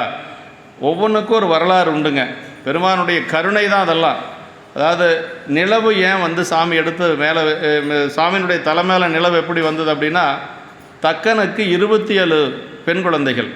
தக்கனுடைய 27 பெண்களையும் சந்திரன் திருமணம் செஞ்சுக்கிறான் இல்லைங்களா. 27 பெண்களையும் திருமணம் செஞ்சுட்டு அவன் ஒரு 2 பேர்த்துக்கிட்ட மட்டும், ரோஹிணி இன்னொரு நட்சத்திரம் சொல்லுவாங்க, அந்த 27 நட்சத்திரம் தான் அந்த 27 மனைவிகள் அப்படிங்கிறது.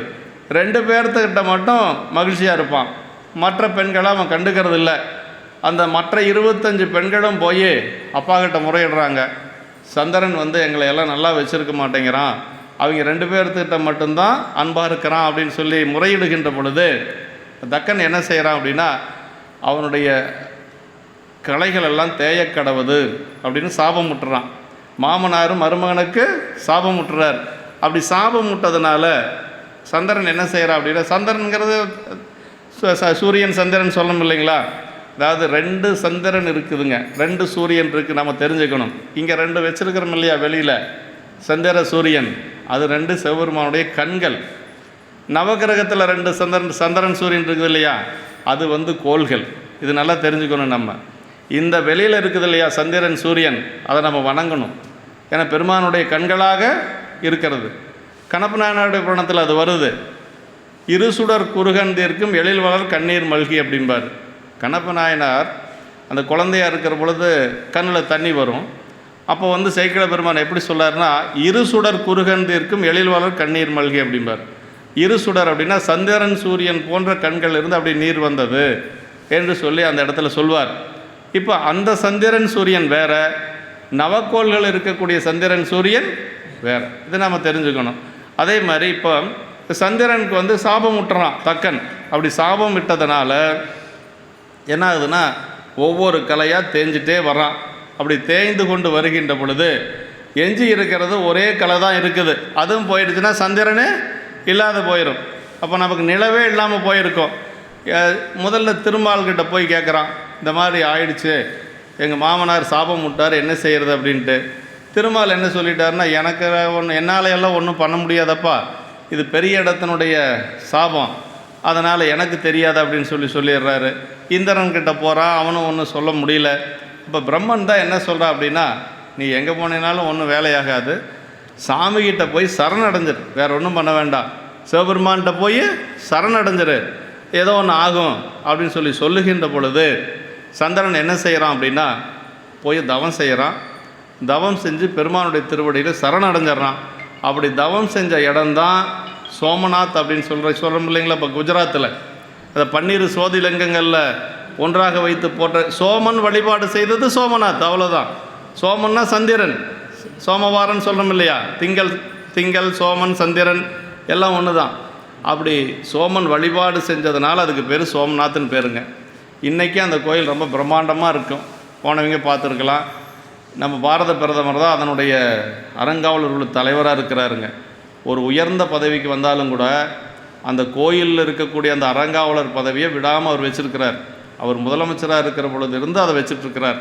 இன்னும் அவர் தான் அந்த சோமநாத் கோயிலுக்கு அறங்காவலர்கள் இருக்கக்கூடிய ஒரு தலைவராக இருக்கிறாரு, பிரதமரே இருக்கிறார். அது மாதிரி அந்த கோயிலில் போய் அவன் தவம் செஞ்சதுனால தான் அப்புறம் சாமி என்ன பண்ணார் அப்படின்னா, இவனுடைய தவத்தை பார்த்து சரி பாவம் பொழைச்சிட்டு போகிறான்னு சொல்லி அந்த காலில் வந்து விழுந்த சந்திரனை தூக்கி தலை மேலே வச்சாருங்க. அப்படி தலை மேலே வச்சதுக்கு பிறகு தான் வளர்ந்தது. தக்கனுடைய சாபத்தால் தேய்ந்தது தேய்விரை. இப்போ நம்ம தேய்விரை வளர்விரைன்னு சொல்லணும் இல்லையா, இறைவனுடைய திருவருளால் வளர்ந்தது வளர்விரை, தக்கனுடைய சாபத்தால் தேய்ந்தது தேய்விரை. அப்போ பெருமான் தூக்கி தலை மேலே வைக்கலைன்னா சந்திரனே இல்லாத போயிருப்பான். இதுதான் சந்திரன் சாமியினுடைய முடிக்கு வந்தது. ஒற்றைக்கலை சந்திரன் பேருங்க. அதுக்கு ஒரு கலை தான் இருக்குது, ஒற்றைக்கலை சந்திரன்னு அதுக்கு பெயர். 3வது நாள் தான் கலை ஆரம்பிக்கும்னு சொல்லுவாங்க, ஆனால் ஒற்றைக்கலை சந்திரனை தான் அதுக்கு பேர்.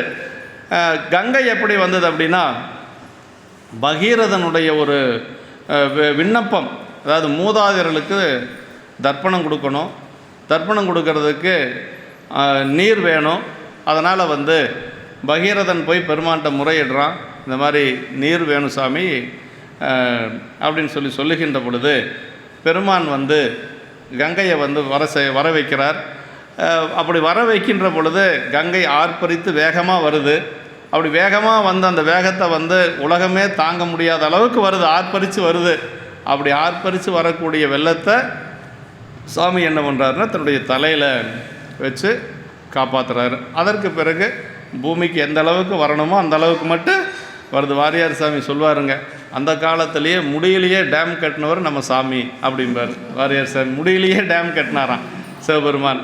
அது மாதிரி இது ரெண்டும் பெருமானுடைய தலைக்கு போனதுக்கு ஒரு பெரிய வரலாறு இருக்குது. சந்திரனும் கங்கையும் ஆமாம், கங்கையை வந்து முடி மேலே மறைச்சி வச்சுட்ருக்கிறார் பெருமான். அது உமையம்மைக்கு தெரியாமல் வச்சுருக்கிறாராம்.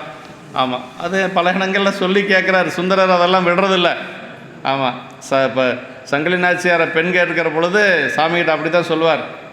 ஆமாம், என்ன சொல்கிறார் அப்படின்னா,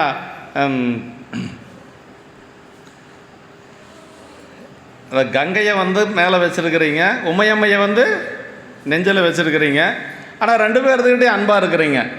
அது மாதிரி எனக்கு வந்து ஏற்கனவே பறவையார் திருமணம் ஆயிடுச்சு. இப்போ உங்களுக்கு மாலை தொடுத்துட்டு இருந்தால் ஒரு பொண்ணு, சங்கிலின்னு பேர் அவங்களுக்கு. அந்த பெண் வந்து மாலை தொடுக்கிற பொழுது என்னுடைய உள்ளத்தில் இருக்கிற முடிச்சு அவுத்துட்டா. அதனால் அந்த பெண் எனக்கு வேணும் அப்படின்னு சொல்லி கேட்பாருங்க. ஆமாம், அது நல்லா சொல்லுவார். மங்கை ஒருபால் மகிழ்ந்தது மன்றி, மங்கை ஒருபால்ங்கிறது உமையம்மை. மங்கை ஒருபால் மகிழ்ந்தது மன்றி மணிமுடியின் மேல் கங்கை தனை கறந்தும் காதலுடையீர் அப்படின்னார். கங்கையை மறைச்சி வச்சுருக்கிறீங்க, நான் 2 பேர்த்துக்கிட்டே அன்பாக இருக்கிறீங்க. கங்கை தனை கறந்தும் காதலுடையீர் இங்கு நுமக்கு திருமாலை தொடுத்து என் உள்ளத்தொடைய அவிழ்த்த திங்கள் வதன சங்கிலியை தந்து என் வருத்தம் தீரும் அப்படின்னார். கேட்குறது கூட எப்படி கேட்கணுங்கிறது சுந்தரர்கிட்ட தான் நம்ம தெரிஞ்சுக்கணுங்க. ஆமாம், சுந்தரரால் தான் அந்த மாதிரியெல்லாம் கேட்க முடியும். இதெல்லாம் வந்து அந்த பெண்ணோட இன்ப அப்படிங்கிறதுக்காக இல்லைங்க, இது விதி, அவருடைய விதிங்க. ஆமாம், அந்த எப்படி பார்த்தார் அப்படிங்கிறத சொல்கிறாருங்க. அன்பு நாரா நெஞ்சு தொடுக்கு அன்பு நாரா அஞ்செழுத்து நெஞ்சு தொடுக்கு அலர் தொடுத்து என்புள் இருக்கும் அடியாரை தொழுது நீங்கி வேறெடுத்து முன்பு போல திரை நீக்கி முதல்வர் சாத்தும் பணி செய்து மின்போல் மறையும் சங்கிலியார் தம்மை விதியால் கண்ணுற்றார் அப்படின்னார். அவர் பார்க்கணுன்னு எல்லாம் போகலை. திருவொற்றியூர் போனால் சங்கிலி நாச்சியார்னு ஒரு பொண்ணு இருப்பாங்க, அந்த பொண்ணை பார்க்கலாம் அப்படின்ட்டுலாம் அவர் போகலை. அப்படி ஒருத்தர் அங்கே இருக்கிறதே அவருக்கு தெரியாது. எப்படி பார்த்தார் அப்படின்னா விதியால் கண்ணுற்றார் அப்படின்னார். சரி, பறவையார் எப்படி பார்த்தார் அப்படின்னா அதையும் அப்படி தான் சொல்கிறார். பண்டை விதி கடைகூட்ட பறவையாரும் கண்டார் அப்படின்னார். பண்டை விதி கடைகூட்ட பறவையாரும், இதெல்லாமே வந்து சுந்தரருடைய வரலாறுலாம் பார்த்தீங்கன்னா அவராக எதையும் தேடி போகலை. திருவாரூர் போகிற பொழுது அவர் பறவை நாச்சியார் இருப்பாங்க, திருமணம் செஞ்சுக்கலான்ட்டெல்லாம் போகலை. அப்படின்னா யாருன்னே தெரியாது அவருக்கு. கைலாயத்தில் பார்த்தது கைலாயத்தோடு முடிஞ்சது, அவருக்கு நினைவெல்லாம் கிடையாது. சாமி தான் வர சொல்கிறார். சாமி தான் வர சொல்லி அவருக்கு திருமணம் செஞ்சு வைக்கிறார், இங்கேயும் திருமணம் செஞ்சு வைக்கிறார், திருத்தொண்ட தொகை பாட வைக்கிறார். எதுவுமே அவருக்கு தெரியாது சுந்தரருக்கு. அவர் சிதம்பரத்திலேயே இருந்திருப்பார், சிதம்பரத்திலே அப்படியே லயிச்சு போய் அங்கேயே இருந்திருப்பார். சாமி தான் அப்படியே அசரீரியாக சொல்லார், பண்ணை ஆரூரில் வருக நம்பால் அப்படின்னார். ஏப்பா இங்கேயே இருந்துருவியாட்டிருக்கு, ஆரூருக்கு வாப்பா அப்படின்னு சொல்லி நேக்காக கூட்டிகிட்டு போய் பறவை நாச்சியாரை பார்க்க வச்சு அப்புறம் திருமணம் செய்ய வச்சு அப்புறம் திருத்தொண்ட தொகை பாட வச்சார். இதெல்லாமே சாமி தான் செய்கிறாருங்க. அதனால் அந்த கங்கை வந்ததும் நமக்கு அப்படித்தான். அதே மாதிரி நிலவு வந்து வளர்ந்ததும் அப்படி தாங்க. இந்த ஓடும் தன்மையுடைய நீரினை ஓடாமல் தங்க வைத்தான் என்று சொல்லி நமக்கு நிறைய திருமுறைகளை நில்லாத நீர் சடைமேல் நிற்பித்தானை நிலமருவு நீரோட கண்டான் தன்னை திருத்தாண்டகத்தில் வருது இல்லைங்களா.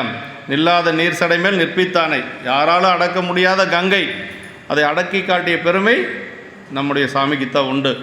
அழிந்து போகக்கூடிய சந்திரன், அதை வளர வைத்த பெருமை சாமிக்குத்தான் உண்டுங்க. அதனால் பெரும் கருணையாளன் யாருன்னா நம்முடைய சிவபெருமான் தான் என்று சொல்லி நிலவு அப்படின்னா ஞானச்சந்திர கலை என்று சொல்லி அனைத்தையும் ஓரியல்வால் ஒருங்கறியும் சர்வத்துவம் எனப்படும் ஒரு பெரும் சுடர்முடி என்று சொல்லி நிலா உலவும் தன்மை பெறும் பொருட்டு கங்கை நீர் மலிந்த வேணி என்று உரைத்தலுவாம் என்று சொல்லார். இப்போ 2 சொல்லிட்டார் இல்லையா. சொரூப லக்கணம் சொன்னார், தடத்த லக்கணம் உணர்ந்து போதற்கரியவன் என்று சொல்லுவது சொரூப லக்கணம், நிலவுலாவிய நீர்மலி வேணியன் என்று சொல்லுவது தடத்த லக்கணம். அதே மாதிரி இப்போ அடுத்தது வந்து அழகில் சோதியன் அப்படின்னாரு. சாமியினுடைய ஒரு இது வடிவம் என்னென்னா சோதி வடிவம்பாங்க. சோதி வடிவம் அப்படிங்கிறதும் சிவலிங்க திருமணி 2 ஒன்று தானுங்க. 2மே அருவுருவம் தான். அதாவது உருவம் போல் இருக்கும், ஆனால் உருவம் இல்லை, அதுதான் அருவுருவம். சிவலிங்க திருமேனி தான் ஜோதி பிழம்பு அப்படிங்கிறது, 2 ஒன்று தான். சோதியுள் சோதி அப்படின்னு சொல்லணுங்களா. அதாவது இந்த அழகில் சோதியன் அப்படின்னா, அழகில் சோதியன் அப்படிங்கிறது என்னன்னா, இது ஒரு ஞான ஒளி அப்படின்னு சொல்லுவாங்க. நம்ம உலகத்தில் கண்ணில் பார்க்கக்கூடிய சோதி பொருளெல்லாம் இருக்குது இல்லைங்களா. சூரியன் ஒரு சோதி பொருள், அதே மாதிரி சந்திரன், இரவு நேரத்தில் சந்திரன் சோதி பொருள், இந்த நட்சத்திரங்கள் இதெல்லாம் சோதி பொருள். இதுக்கெல்லாம் ஒளி கொடுக்கக்கூடிய ஒரு ஜோதி பொருள் யார் அப்படின்னா சிவபெருமானுங்க. இப்போ சந்திரனுக்கோ அல்லது சூரியனுக்கோ தானே ஒளி வராது. அந்த ஒளியை கொடுப்பது யார் அப்படின்னா சாமி தான். அதுதான் வந்து அழகில் சோதியன், அதை ஞான ஒளி அப்படின்னு சொல்கிறதுங்க. இது புராணத்தில் எங்கே பார்க்கலாம் அப்படின்னா, அப்பர் சாமிகளுடைய புராணத்தில் ரொம்ப நாளாக அப்பர் சாமிகள் வந்து சின்ன வயசுலேயே சமணத்துக்கு போயிடுறார். சமணத்துக்கு போய் ரொம்ப வயசாகி போயிடுது. ரொம்ப வயசாக 40 வருஷம் கழித்து அக்காவுக்கு தன்னுடைய தம்பி நினைவுக்கு வருது. அக்கா திலகவதி அம்மா வந்து சாமிகிட்ட விண்ணப்பம் வைக்கிறாங்க. அந்த விண்ணப்பத்தை வந்து எப்படி சொல்கிறாங்க அப்படின்னா, சேக்கிழ பெருமான் அங்கே சொல்கிறாருங்க. அதாவது அக்காவை திலகவதி அம்மாவை சொல்கிற பொழுது தூண்டுதவ விளக்கணையார் அப்படிம்பாருங்க. ஒரு விளக்கு இருக்குது, இன்னொரு விளக்கு, அந்த தூண்டு விளக்குன்னு ஒன்று இருக்கு இல்லையா, அதில் தான் எல்லா விளக்கும் பொருத்திட்டு வருவோம். அது மாதிரி சமணத்துக்கு போன தம்பியை வந்து சைவத்துக்கு கொண்டு வந்த பெருமை யாருக்கு உண்டுன்னா திலகவதி அம்மாவுக்கு உண்டு இல்லையா. அதனால் அம்மா வந்து இந்த இடத்துல சேக்கிழ பெருமான் தூண்டுதவ விளக்கணையார் அப்படின்னாரு. சரி, சாமியும் சொல்கிறார் அடுத்தது, தூண்டுதவ விளக்கணையார் சுடரொளியை தொழுது அப்படின்னார். திருவதிகை வீரட்டான பெருமானகிட்ட தான் விண்ணப்பம் வைக்கிறாங்க. யார்? திலகவதி அம்மா. சுடரொளியை தொழுது. சுடரொளி அப்படின்னு என்ன தெரியுங்களா? இதுதான் இந்த ஞான ஒளி அப்படின்னு சொல்கிறோம் இல்லைங்களா. சுடரொளியை தொழுது என்னை ஆண்டருளும் நீராகில் அடியேன் பின் வந்தவனை ஈண்டுவினை பரசமய குளினின்றும் எடுத்தால வேண்டுமென பலமுறையும் விண்ணப்பம் வைத்தார் அப்படின்னார். ஒரு நாள் 2 நாள்லாம் இல்லைங்க. திலகவதி அம்மா வச்ச விண்ணப்பம் இவ்வளவுதான் இல்லை. எத்தனை வருஷம் கழிச்சு தெரியுங்களா? 2 பேரும் பிரிஞ்சு ஒரு 40 வருஷத்துக்கு மேலே ஆயிடுச்சு. 40 வருஷத்துக்கு மேலே தம்பியை பற்றி நினைக்கவே இல்லை, தம்பி அக்காவை பற்றி நினைக்கல. ஆனால் அக்காவுக்கு வயசாகி போனதுனால நமக்கு பின்னாடி இந்த கோயிலில் பணி செய்கிறதுக்கு தம்பியாவது இருந்தான்னா செய்வான், அவனும் வேற்று மதத்துக்கு போயிட்டானேன்னு வருத்தப்பட்டாங்களாம். தனக்கு தம்பி வேணும், கடைசி காலத்தில் நம்மளை பார்க்கணும் அப்படிங்கிறதுக்காகவெல்லாம் திலகவதி அம்மா விண்ணப்பம் வைக்கல. இந்த தொண்டு செய்கிறதுக்கு ஒரு வாரிசு வேணும், அது தம்பி இருந்தால் தம்பி பார்த்துக்குவார் அப்படின்னு சொல்லி பெருமான்கிட்ட விண்ணப்பம் வைக்கிறாங்க. அப்படி ஒரு முறை இல்லை, பல முறை விண்ணப்பம் வச்சாங்க அப்படின்னு சொல்லி சேக்கிழ பெருமான் சொல்வார். அப்படி அந்த இடத்துல வந்து தூண்டுதவ விளக்கு என்று சொல்லி திலகவதி அம்மாவையும், அப்புறம் சுடரொளியை தொழுது, சுடரொளி என்று சொல்லி சிவபெருமான சொல்லுவாங்க. இந்த இடத்துல அழகில் சோதியன் அப்படிங்கிறது அதாங்க. அதாவது இல்லக விளக்காகிய சுடர் விளக்குகளும் பல்லக விளக்காக பலரும் காணும். இல்லக விளக்கு அப்படிங்கிறது நம்ம வீட்டில் ஏற்றக்கூடிய தீபங்கள், இதெல்லாம் இது இல்லக விளக்கு. அப்புறம் பல்லக விளக்கு அப்படிங்கிறது இந்த சூரியன், சந்திரன், அக்னி, இதெல்லாம் வந்து பல்லக விளக்குன்னு சொல்கிறதுங்க. ஆமாம், இந்திரிய அந்தக்கரண ஆன்மபோதமாகிய ஆன்ம விளக்கும் அல்லதாய் இவை எல்லாவற்றையும் கடந்து தற்பிரகாசமாயும் பரப்பிரகாசமாய் என்றால் அளவில் சோதி. சரி, இந்த விளக்கெல்லாம் ஒரு விளக்கு, இது ஒரு தூண்டுதலால் வரக்கூடிய, நம்ம ஏற்றுவதால் வரக்கூடிய ஒளி, அது இயற்கையாக இருக்கக்கூடிய ஒளி சூரியன், சந்திரன். இந்த இறைவனுடைய ஜோதி எப்படி அப்படின்னா தற்பிரகாசமாயும் அதே மாதிரி பரப்பிரகாசமாயும். அப்படின்னா தானே ஒளிரக்கூடிய ஒரு பொருள், இன்னொன்று ஒளி பொருள்களுக்கெல்லாம் ஒளி கொடுக்கக்கூடிய பொருள். அதுதான் அழகில் சோதியன் என்று சொல்லி சொல்கிறாருங்க. அப்படின்னு கயப்பாக்கம் சதாசிவ செட்டியார் அப்படின்னு சொல்லி சிவகோணி ஐயா எப்படின்னா, அவர் யார்கிட்டையெல்லாம் படித்தாரோ அவங்களுடைய குறிப்பெல்லாம் கொடுப்பார். சிவகோணி ஐயாவுக்கே பெரிய புராணம் சொல்லி கொடுத்தவர் ஒரு பெரியவர். கயப்பாக்கம், சென்னை போகிற வழியில் கயப்பாக்கம்னு ஒரு ஊர் இருக்குங்க. அந்த கயப்பாக்கம் சதாசிவம் செட்டியார் அப்படின்னு சொல்லி அவர் வந்து பேரூரில் வந்து அந்த காலத்தில் பேரூர் மடத்தில் ஒரு 2-3 ஆண்டுகள் பெரிய புராணம் நடத்தியிருக்கிறார். அந்த பெரிய புராண வகுப்பில் வந்து சிவகோணி என்ன செய்வார் அப்படின்னா ஏடு படித்து கொடுக்கறதுங்க. இவங்கெல்லாம் அந்த காலத்திலேயே சென்னை பல்கலைக்கழகத்தில் தமிழ் படிச்சிருக்காங்க. நம்ம கயப்பாக்கம் சதாசிவம் செட்டியார் வந்து இவரை விட மூத்தவர். யார்? சிவகோணி ஐயாவோட அவருக்கே குருநாதராக இருந்தவர். அவர் பிஏ, அந்த காலத்தில் பிஏங்க. அவருக்கு வந்து இவர் ஏடு படிப்பாராம். இங்கே வகுப்பு நடக்கும் பேரூர் அந்த பள்ளியில். அப்படி வகுப்பு நடக்கிற பொழுது இவர் வந்து ஏடு படித்து கொடுப்பார். பாட்டை படிக்கிறது, அவர் கயப்பாக்க சதாசிவம் செட்டியார் வந்து பொருள் சொல்கிறது, அந்த குறிப்பெல்லாம் இவர் எடுத்து வச்சுக்கிறது, இப்படியெல்லாம் தான் அவர் வந்து பெரிய புராணம் படிச்சிருக்கிறார். அதனால் கயப்பாக்க சதாசிவ செட்டியாருடைய உரை அங்கங்கே நிறைய சொல்லுவார். இப்படி இந்த இடம் வந்து தற்பிரகாசம் பரப்பிரகாசம் இதெல்லாமே வந்து கயப்பாக்க சதாசிவ சிவசெட்டியார் வந்து சொல்லியிருக்கிறார். ஆமாம், இறைவனது அருவுருவத் திருமேனி என்று சொல்வது இது. அருவுருவத் திருமேனி இந்த இதெல்லாம் திகழ் ஒளியை என்று வாகீசர் வந்து சொல்கிறாருங்க. ஆமாம், அளவிட முடியாத பின்னர் தடுத்தார் கொண்ட புராணத்தில் சோதியா எலும் சோதியுட் சோதிய அப்படின்னு சொல்லி அதாவது நான் சொன்னேன் இல்லைங்களா, சாமி வந்து வாயிலில் நின்று காட்சி கொடுத்தார் அப்படின்னு சொல்லி. அப்படி வாயிலில் நின்று சுந்தரருக்கு காட்சி கொடுக்கிற பொழுது சுந்தரர் அந்த திருவடியை வணங்குறார். அந்த திருவடியை வணங்குற பொழுது நீதி மாதவர் நெஞ்சில் பொலிந்தன, வேதியாதவர் தம்மை வேதிப்பன. அப்புறம் என்ன சொல்கிறாருன்னா, ஜோதியா எழும் ஜோதியுள் சோதிய ஆதிமாலையன் காண அரிய அளவிலன் அப்படின்னு சொல்லுவாருங்க. அளவின அப்படின்னு சொல்லுவாருங்க. ஆதிமாலவன் காணா அளவின. இந்த திருவடியை எப்படி சுந்தரர் வாழ்த்துவார் அப்படின்னா, தடுத்தாட்கொண்ட புராணத்தில் அதில் நம்ம திருவாரூரில் அந்த திருவடி பார்த்த உடனே அவர் ஒரு 4 பாட்டில் சேக்கிழ பெருமான் அதை சொல்கிறாருங்க. அதில் ஒரு பாட்டு தான் வந்து நீதி மாதவர் நெஞ்சில் பொலிவன அப்படிம்பார். நீதி மாதவர்னா நல்ல ஒரு பக்குவமாக வழிபாடு செய்யக்கூடிய அடியார்கள். அதாவது ஒன்று திருமுறைகளால் வழிபாடு செய்யணும், இல்லைன்னா ஆகமத்தினால் வழிபாடு செய்யணும். அப்படி நல்ல சீலத்தோடு வழிபாடு செய்யக்கூடியவங்களுடைய நெஞ்சில் பெருமானுடைய திருவடி இருக்குமா. நீதி மாதவர் நெஞ்சில் பொலிவன. அப்புறம் என்ன சொல்லார், வேதியாதவர் தம்மை வேதிப்பனர். வேதியாதவர்னா பக்குவம் இல்லாத இருக்காங்க பார்த்தீங்களா, உலகத்தார்கள் இருக்கிறாங்க, அவங்களையும் கொஞ்சம் என்ன பண்ணுவாராம் பெருமானுடைய திருவடி. அவங்களுக்கு இப்போ ரெண்டு செய்வார் பெருமான்.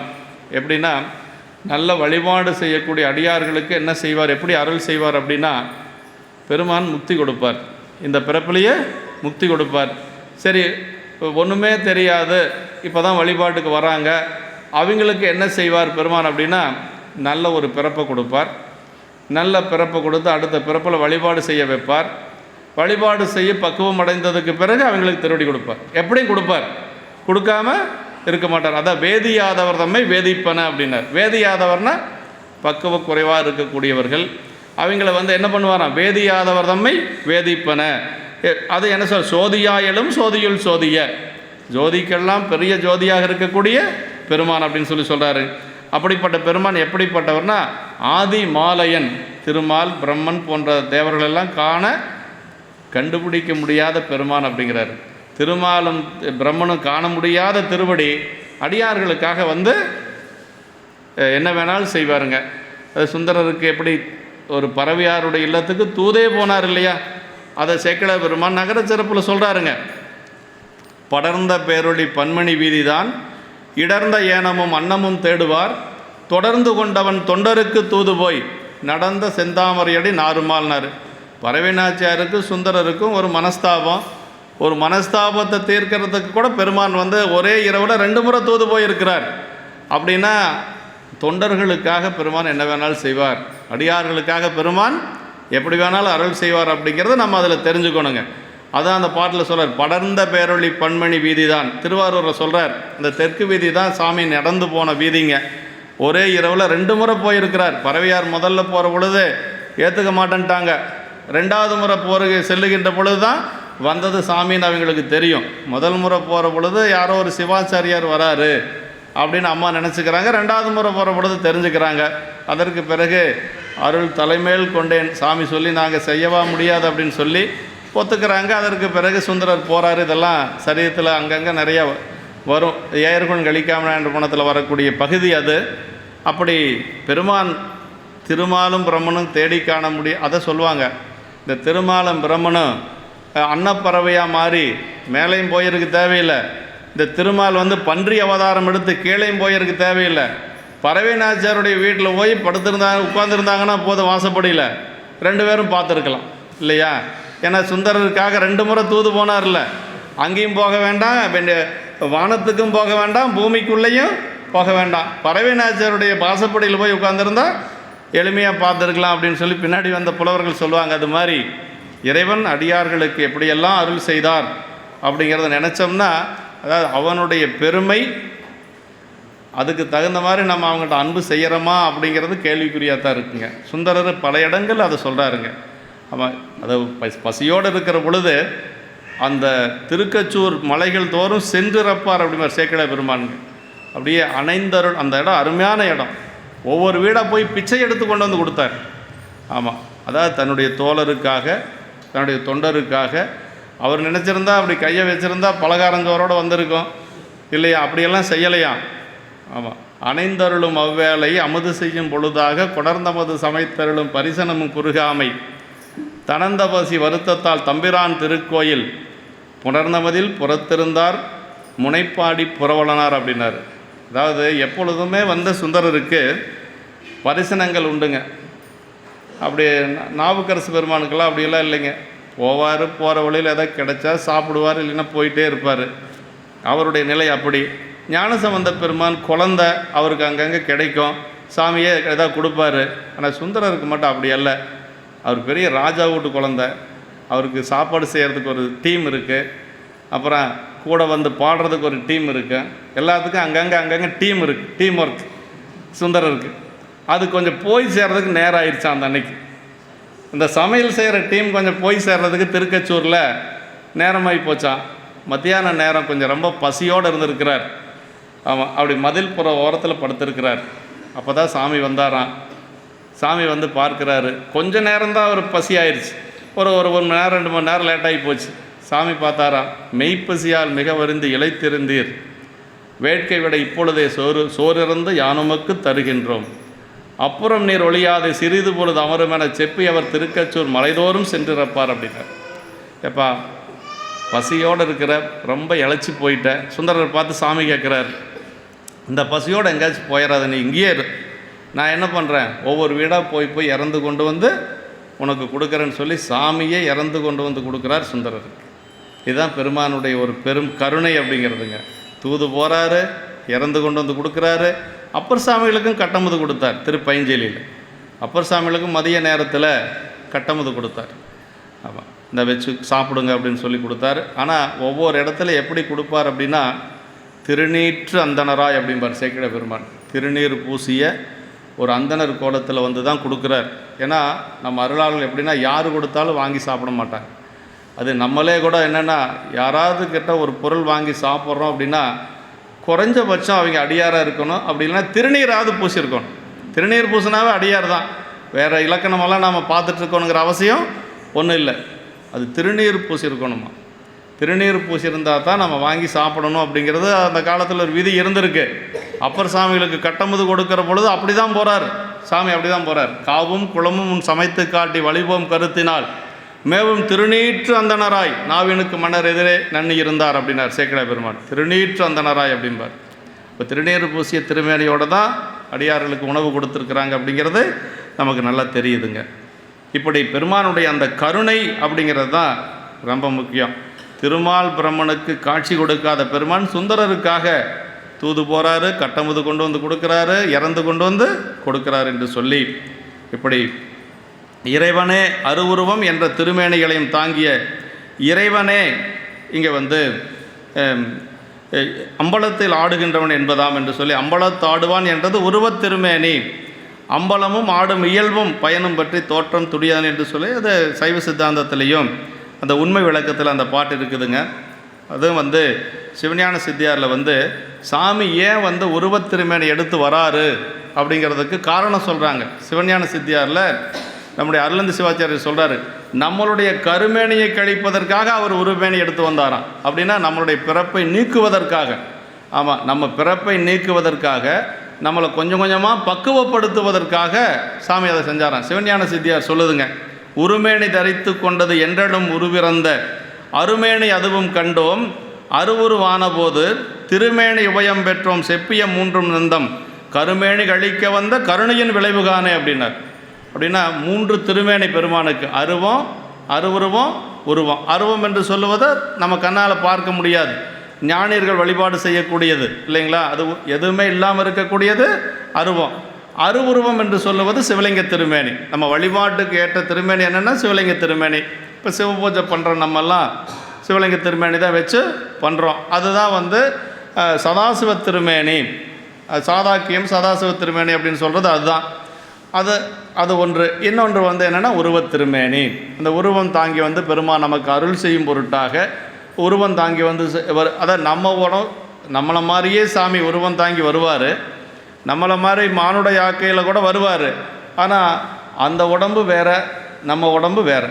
ஆமாம், நம்மளுடைய உடம்பு எப்படின்னா அசுத்த மாயனுடைய காரிய பொருள் இல்லைங்களா.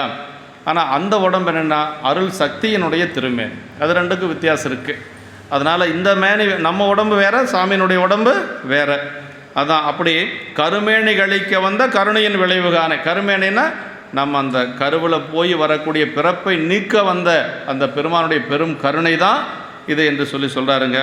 அப்படி மற்றில் ஆணையம் இயல்புனக்கு உரைக்கின் மாசிலா ஒரு மூன்று அற்ற உருவம் அற்ற அருவம் ஒன்று பேரொளி ஒன்று அருவுருவம் ஒன்று தான் அருளுவம் என்று உணர்வாய் என்று சொல்லி வாதவருடைய புராணத்திலையும் இதை பற்றி சொல்லப்பட்டிருக்கு.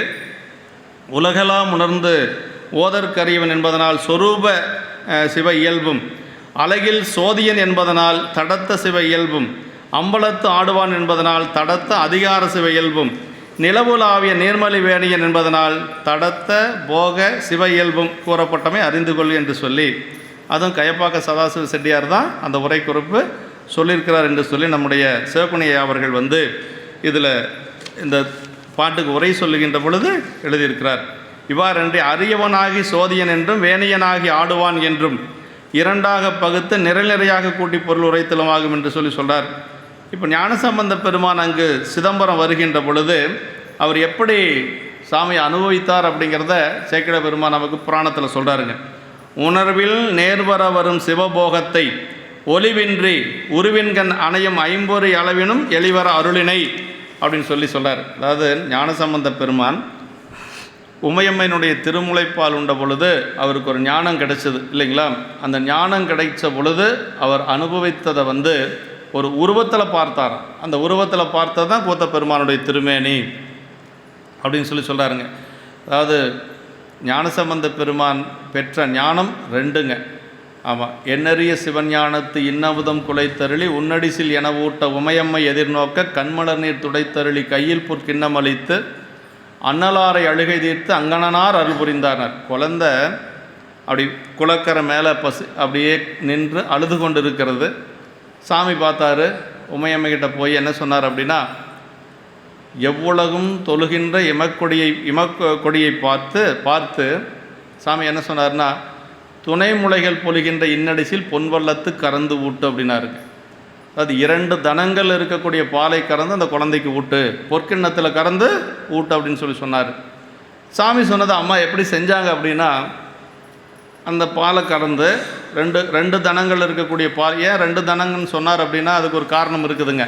உமையம்மனுடைய ஒரு தனம் பரஞானம் என்று சொல்லக்கூடியது, இன்னொன்று அபரஞானம் என்று சொல்லக்கூடியது. 2 ஞானம். பரஞானம்னா என்ன, அபரஞானம் என்னன்னா, பரஞானம் என்று சொல்லுவது இறைவனை பற்றிய அறிவு, அபரஞானம் என்று சொல்லுவது நூல்கள் வாயிலாக கற்கக்கூடிய அறிவு. இந்த ரெண்டுமே அந்த குழந்தைக்கு வரணுமா 3 வயசுலேயே.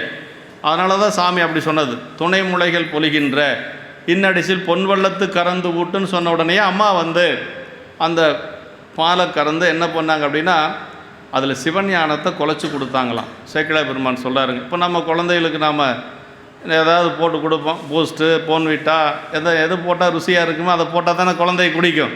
ஞானசம்பந்த பெருமானுக்கு அம்மா என்ன போட்டு கொடுத்தான்னா சிவஞானத்தையே குலைச்சி கொடுத்துருக்குறாங்க. எண்ணறிய சிவஞானத்து இன்னமுதம் குலைத்தருளி அப்படி கொடுத்தாங்களாம். குழந்தை குடித்தது. அதற்கு பிறகு 2 ஞானம் கிடச்சிது. அதான் சிவனடிய சிந்திக்கும் திருப்பெருகு சிவஞானம், பவமதனை அறமாற்றும் பாங்கினில் ஓங்கிய ஞானம், ஊமையிலா கலைஞானம் உணர்வறிய மெய்ஞானம், தவ முதல்வர் சம்பந்தர் தாமுணர்ந்தார் அந்நிலையில் அப்படின்னாரு சேக்கிழ பெருமான். அந்த 2 ஞானம்தான் பரஞானம் அபரஞானம் என்று சொல்லக்கூடிய 2 ஞானம்.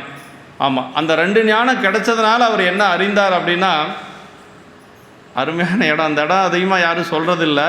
ஆனால் சேக்கிழ பெருமான் அடுத்த பாட்டிலே சொல்கிறாருங்க, எப்பொருளும் ஆக்குபவன் ஈசனே எனும் உணர்வும். எப்படிங்க? எப்பொருளும் ஆக்குபவன், எல்லா பொருளையும் ஆக்கக்கூடியது சிவபெருமான் தான்.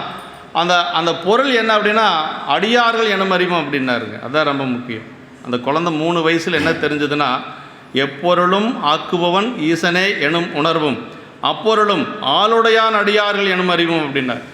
ஆமாம், அந்த பொருள் என்ன அப்படின்னா சிவபெருமானுடைய அடியார்கள் தான் அந்த ஒப்பற்ற பொருள் என்று சொல்லி ஞானசம்பந்த பெருமான் உணர்ந்தது 3 வயதில். இது அடுத்த பாட்டிலேயே சேக்கிழ பெருமான் சொல்லியிருக்கிறாரு. அதிகமாக யாரும் சொல்கிறதில்ல. சிவகணிய உரையில் அதை பற்றி நல்லா சொல்லியிருக்கிறார். இப்படி அந்த உணர்வின் நேர்வர வரும் சிவபோகத்தை அன்னைக்கு உமையம்மனுடைய திருமுலைப்பால் உண்டு அவர் பெற்ற அந்த சிவபோகத்தை எங்கே நேரில் பார்த்தார் அப்படின்னா சிதம்பரத்தில் பார்த்தார். சிதம்பரத்தில் அந்த கூத்த பெருமானுடைய திருவடி மூலமாக அந்த அந்த ஒரு அனுபவம் அவருக்கு கிடைச்சது அப்படின்னு சொல்லி சொல்கிறார். ஆமாம், உணர்வின் நேர்வர வரும் சிவபோகத்தை ஒளிவின்றி உருவின்கண், அந்த சிவபோகத்தை வந்து ஒரு உருவத்தில் பார்த்தாராம். அந்த உருவம் தான் கூத்த பெருமானுடைய திருமேனி அப்படின்னு சொல்லி இங்கே நமக்கு சொல்லப்பட்டிருக்கு. ஐம்பொறி அளவினும் எளிவர் அருளினை என்று சொல்லி சொல்கிறாருங்க. அம்பலத்தாடும் துரிய அதிகார சிவனை முழு முதல்வன் உலகெல்லாம் உணர்ந்து ஓதற்கரிய சொரூப சிவமாயும் அழகில் சோதிமயமான லய சிவனாயும் நிலவுளாவிய நீர்மலி வேணியுடைய போக சிவனாயும் நின்றானாதலின் இந்த அருட்காவிய இலக்கியம் இனிது முடிதல் பொருட்டு அவர் மலர் சிலம்படியினை வாழ்த்தி வணங்குவோம் என்பது சபாபதி நாவலருடைய பொழிப்புரை என்று சொல்லி, அது நிறைய பேர்த்தினுடைய மேற்கோள் இங்கே வந்து சிவகுணியை நமக்கு சொல்கிறார். அடியார்களை அதை மலர் சிலம்படி அப்படிங்கிறதுக்கு என்ன சொல்கிறார் அப்படின்னா, அடியார்களின் குவிந்த உள்ள கமலங்களை மலர்த்தும் திருவடினார். அதாவது நமக்கு அந்த உள்ளுக்குள்ளே நமக்கு நம்முடைய இதயத்தில் வந்து தாமரை எப்படி இருக்குன்னா, குவிந்திருந்த தாமரை மலர்த்தக்கூடிய திருவடி அப்படிங்கிறார். அப்படின்னா பெருமானுடைய அந்த ஒளியை உள்ள வந்து மலர்த்திய திருவடி என்று சொல்லி அதை மலர் சிலம்படி அப்படின்னு சொல்லி சொல்கிறார். உள்ள தாமரை, அதாவது நம்ம எப்படி பூசை பண்ணணும் அப்படிங்கிறத வையாபுரியார் பலமுறை சொல்வார். நம்ம உள்ளுக்குள்ள இதயத்தில் 1000 இதழ் கொண்ட தங்கத்தாமரை இருக்கிற மாதிரி நம்ம மனசில் நினச்சிக்கணும். அந்த 1000 இதழ் கொண்ட தங்கத்தாமரை இருக்கிற மாதிரி நினச்சி அதில் நம்ம பெருமானை எழுந்தருள் செஞ்சு, இது வெளியில் செய்கிறதுக்கு முன்னாடி உள்ளதெல்லாம் செய்யணும். அப்படி எழுந்தருள் செஞ்சு அதில் நம்ம வெளியில் என்னென்ன அபிஷேகம் செய்வோமோ அத்தனை உள்ளே செய்யணும். உள்ளே செஞ்சு அதுக்கு பிறகு மேலே மீண்டும் சிவலிங்க திருமேனிக்கு நம்ம கொண்டு வரோம். அதுதான் அகப்பூசை அப்படிங்கிறது. அதுதாங்க. அப்படி அகப்பூசை செஞ்சு அதுக்கு பிறகு தான் வெளியில் வரணும். அதுதான் மலர் சிலம்படி வாழ்த்தி வணங்குவான்னு சொன்னது வந்து உள்ள தாமரையை மலர்த்துகின்ற திருவடி அப்படிங்கிறார். அதான் சிவகுணியுடைய உரையில் ரொம்ப தெளிவாக சொல்லப்பட்டிருக்கு. நம்ம அகப்பூசை செய்யக்கூடியவர்கள் வந்து முதல்ல அந்த பூசை செஞ்சுட்டு தான் வெளியில் வரணுங்க. அதர் தான் சிவபூசையினுடைய ஒரு அங்கம் அகப்பூசை. நான் சிவலிங்கமெல்லாம் வச்சு பண்ண மாட்டேன், நான் அகப்பூசையே பண்ணிக்கிறேன் அப்படின்னு சொல்லுவாங்க ஒரு சிலர். அப்படியெல்லாம் இல்லைங்க. அது பூசையினுடைய ஒரு அங்கம்தான் அகப்பூசையை ஒழிய அதே போதும் அப்படின்னுலாம் நாம் முடிவு பண்ணக்கூடாது. ரெண்டும் செய்யணும். அகப்பூசை செய்யணும், அதே மாதிரி சிவலிங்கத்திலையும் வச்சு நாம் பூஜை பண்ணணும். அதான் மலர் சிலம்படி அப்படிங்கிறது அந்த உள்ள தாமரைகளை உள்ள கமலங்களை மலர்த்தும் திருவடி அப்படின்னு சொல்லி எப்பொழுதும் நம்ம அப்படி தான் நினச்சிக்கணுங்க. பெருமானை வந்து நம்ம உறங்கிறதுக்கு முன்னாடி உள்ளுக்குள்ளே வந்து நம்ம அதான் நம்முடைய இது இருக்கு இல்லைங்களா, எப்போதும் இனியான என்மனத்தை வைத்தேனேன்னு சொல்லி அப்பர் சாமியுடைய தேவார் இருக்கு இல்லைங்களா, அது உள்ளக்குள்ளே வந்து அந்த தாமரைக்குள்ளே பெருமானுடைய அந்த திருவடி இருக்கிற மாதிரி நம்ம மனசுக்குள்ளே வச்சு அப்புறம்தான் நம்ம வந்து உறங்கணும். இதெல்லாம் செய்யக்கூடிய தினசரி செய்யணும் நம்ம. ஆமாம், சிலம்பு அப்படிங்கிறது அதாவது வேத கடல் சிலம்பதிதல் சிலம்பு நாதத்தின் மூலம்தான் இருக்கும் இடமாகிய திருவடியை உணர்த்தி உயிர்களை வந்து அடையும்படி அழைக்கும் குறிப்பு. களரேற்றிவார் நாயனாருக்கு தினந்தோறும் பூசை முடிவிலே, அதாவது சேரமான் பெருமான் நாயனார் தினசரி பூசை செய்கின்ற பொழுது கூத்த பெருமானுடைய சிலம்பு ஓசை கேட்குமா.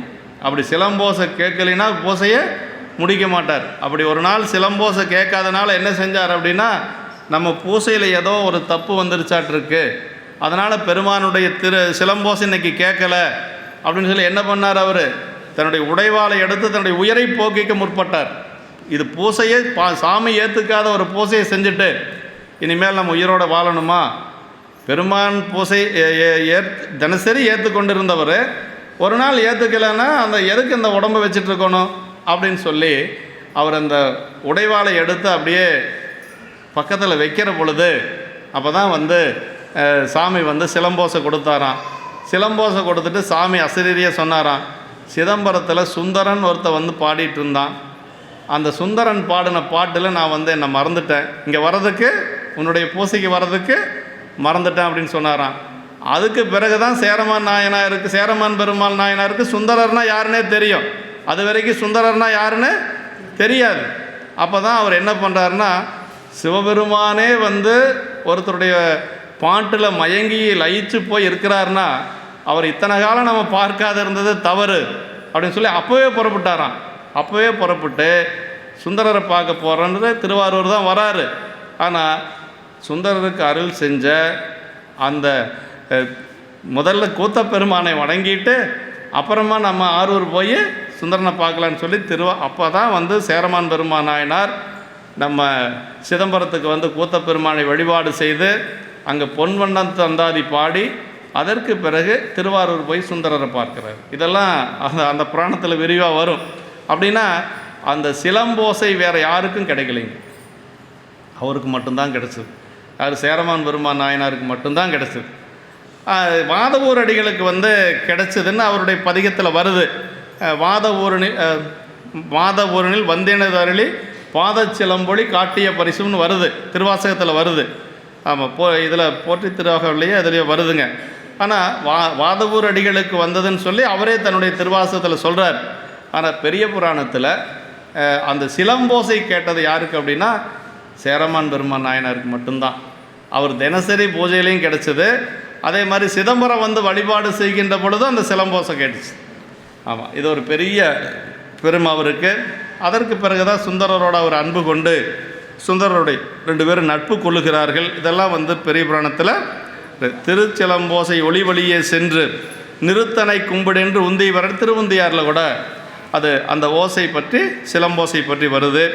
வாழ்த்துதல் அப்படிங்கிறது என்னென்னா, நாம் வாழும் பொருட்டு, அதாவது பெருமானை வந்து அடியார்கள் வாழ்த்துவது ஒன்று, தேவர்கள் வாழ்த்துவது ஒன்று. அப்படி அடியார்கள் எப்படி எதுக்காக வாழ்த்துவாங்க அப்படின்னா இறைவனிடத்தில் இருக்கக்கூடிய அன்பின் மூலமாக வாழ்த்துவாங்க அடியார்கள். அங்கே ஏதோ ஒரு எதிர்பார்ப்பு இல்லாமல் நம்ம சாமிக்கு தொண்டு செய்யணும், பெருமானுடைய திருவடி நமக்கு இந்த வாழ்க்கையை கொடுத்துருக்கிறார், இந்த உடம்பை கொடுத்துருக்கிறார், பூஜை பண்ணக்கூடிய ஒரு வாய்ப்பை கொடுத்துருக்கிறார். இதெல்லாம் யார் கொடுத்தாங்க அப்படின்னா சாமி தான் கொடுத்தாருங்க. தேவர்கள்லாம் மேலே பேசிகிட்டு இருக்கிறாங்களாம். வாதவூரடிகள் சொல்கிறாரு, பூமியில் போய் பிறவாமையால் நாள் நாம் போக்குகின்றோம், அவமே இந்த பூமி சிவனையோ கொள்கின்றவார் என்று நோக்கின். அப்படின்னா பூமியில் தான் பூசை பண்ணக்கூடிய ஒரு வாய்ப்பெல்லாம் நிறைய இருக்குது. அங்கே தேவலோகத்தில் அதெல்லாம் இல்லையாமா. அவங்கெல்லாம் பேசிக்கிறாங்க, பூமியில் போய் பிறந்திருந்தால் கூட பரவாயில்ல, சாமியை பூசை பண்ணி அப்படியே முக்திக்கு போயிருக்கலாம், நம்ம இங்கேயே இருக்கிறோமே அப்படின்னு சொல்லி அவங்களாம் வருத்தப்பட்டாங்கன்னு சொல்லி நமக்கு வாதபுரடிகள் வந்து திருப்பள்ளி எழுச்சியில் பாடுறாருங்க. ஆமாம், அது மாதிரி இங்கே நம்ம வாழ்த்துதல் அப்படிங்கிறது வந்து அடியார்கள் தான் வந்து வாழ்த்துவாங்க. தேவர்கள் எப்படி வாழ்த்துவாங்கன்னா, வாழ்த்துவதும் வானவர்கள் தாம் வாழ்வான் அப்படின்னு சொல்லி, அப்படின்னா அவங்களுக்கு பதவி வேணுங்கிறதுக்காக பெருமானை வாழ்த்துவாங்க. திருமால் எப்படி எதுக்காக வாழ்த்துவார்னா, இந்த காத்தல் தொழில் எங்கிட்ட மட்டும்தான் இருக்கணும் அப்படின்னு சொல்லி பெருமானை வாழ்த்துவார். பிரம்மன் வாழ்த்துவான், படைத்தல் தொழில் எங்கிட்ட தான் இருக்கணும், வேறு யாருக்கிட்டையும் போகக்கூடாது. இந்திரன் வாழ்த்துவான், தேவர்களுக்கெல்லாம் நான் மட்டும்தான் தலைவனாக இருக்கணும், என்னை தவிர யாரும் அந்த தலைவர் பதவிக்கு வந்துடக்கூடாது. இப்படி தான் அவங்கெல்லாம் வாழ்த்துவாங்க. ஆனால் எந்த ஒரு எதிர்பார்ப்பும் இல்லாத வாழ்த்தக்கூடியவர்கள் அடியார்கள் தான். கந்த புராணத்தில் இந்த ஒன்றை மட்டும் சொல்லி நிறைவு செஞ்சார். கந்த புராணத்தில் போரெல்லாம் முடிஞ்சிருச்சு. போரெல்லாம் முடிஞ்சு முருகப்பெருமான் எல்லாத்துக்கும் அருள் செய்கிறார். அப்படி அருள் செய்து வந்தவர் ஒவ்வொருத்தரும் ஒவ்வொரு வரம் கேட்குறாங்க. பிறவாமல் வரம் வேணும், உங்கள் திருவடியை வணங்கணும், இப்படியெல்லாம் ஒவ்வொருத்தரும் ஒவ்வொரு வரம் கேட்குறாங்க. கடைசியாக இவர் வராருங்க, நம்முடைய என்ன வீரபாகு தேவர் வரார். வீரபாகு தேவர்கிட்ட வந்து உனக்கு என்னப்பா வர வேணும்னு சொல்லி முருகப்பெருமான் கேட்குறார். அப்போ அவர் சொல்கிறாருங்க, கோலம் நீடிய நிதிபதி வாழ்க்கையும் குறியேன், மேலே இந்திரன் பதவியும் பொருளென கருதேன், மாலயன் உள்ளிட்ட பதவிகளும் மதியேன் என்று சொல்லி சொல்கிறார். அப்படின்னா எனக்கு கோலம் நீடிய நிதிபதி வாழ்க்கை, எனக்கு இந்த சிவலோகத்தில் வந்து குபேரனை மாதிரி ஒரு பெரிய பதவியெல்லாம் எனக்கு ஒன்றும் வேண்டாம்.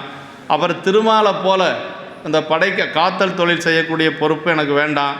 அப்புறம் என்ன சொல்லார், பிரம்மனை போல படைத்தல் தொழில் செய்யக்கூடியது எனக்கு வேண்டாம். இந்திரனை போல எல்லாத்துக்கும் தேவர்களுக்கெல்லாம் தலைவனாக இருக்கக்கூடிய அந்த பொறுப்பு எனக்கு வேண்டாம். நின்பதத்து சால நின்பதத்து அன்பையே விரும்புவன் தமியன் அப்படின்னாருங்க. உன்னிடத்தில் எனக்கு அன்பு ஒன்று மட்டும் போதும் முருகா, வேற ஒன்று எனக்கு வேண்டாம் அப்படின்னு சொல்லி கேட்டாராம் வீரபாகு தேவருங்க. காரைக்காலமையார் கேட்டாங்க இல்லைங்களா, இரவாத இன்பன்பு வேண்டிப்பின் வேண்டுகின்றார், பிறவாமை வேண்டும் மீண்டும் பிறப்பு உண்டேல் உன்னை என்றும் மறவாமை வேண்டும் என்று சொல்லி கேட்கிறது மாதிரி அடியார்கள் தான் அந்த மாதிரி வரம் கேட்பாங்க. தேவர்கள் எப்படி கேட்பாங்கன்னா, அந்த பதவி எங்கிட்ட மட்டும்தான் இருக்கணும், வேறு யாருக்கிட்டையும் போயிடக்கூடாது என்று சொல்லி கேட்பாங்க. அது மாதிரி வணங்குவாம், வாழ்த்துதல் வணங்குவாம் என்று சொன்னால் கொஞ்சம் இருக்குது, அது இன்னொரு நாளைக்கு அடுத்த வகுப்பில் நம்ம பார்த்துக்கலாங்க. இந்த அளவில் நம்ம வந்து இன்று நிறைவு செஞ்சு அடுத்த வாரம் நீங்கள் வேணும்னு சொன்னால் திருவெம்பாவை சிந்திக்கலாம், இல்லை புராணமே சிந்திக்கலான்னா புராணமே சிந்திச்சுக்கலாம். எப்படிங்கிறத நீங்கள் சொல்லிக்கணும். இன்னும் இதில் இன்னொரு கொஞ்சம் இருக்குது, இன்னொரு அரை மணி நேரம் சொல்கிற அளவுக்கு இருக்குது. வாழ்த்துதல் அப்படிங்கிறதோட நம்ம நிறைவு செஞ்சுக்கலாம். என்றும் இன்பம் பெருகும் முயல்வினால் ஒன்று காதலை துள்ளமும் ஓங்கிட மன்றுளார் அடியாரவர் வான்புகழ் நின்றதெங்கும் நிலவி உலகலாம். வான்முகில் வளாது பெய்க மலிவலம் சுரக்க மன்னன் கோன்முறை அரசு செய்க குறைவிலாது உயிர்கள் வாழ்க நான்மறை அறங்கள் ஓங்க நற்றவம் வேள்வி மல்க மேன்மைகொள் சைவநீதி விளங்குக உலகமெல்லாம். மேன்மைகொள் சைவநீதி விளங்குக உலகமெல்லாம். மேன்மைகொள் சைவநீதி விளங்குக உலகமெல்லாம். திருச்சி.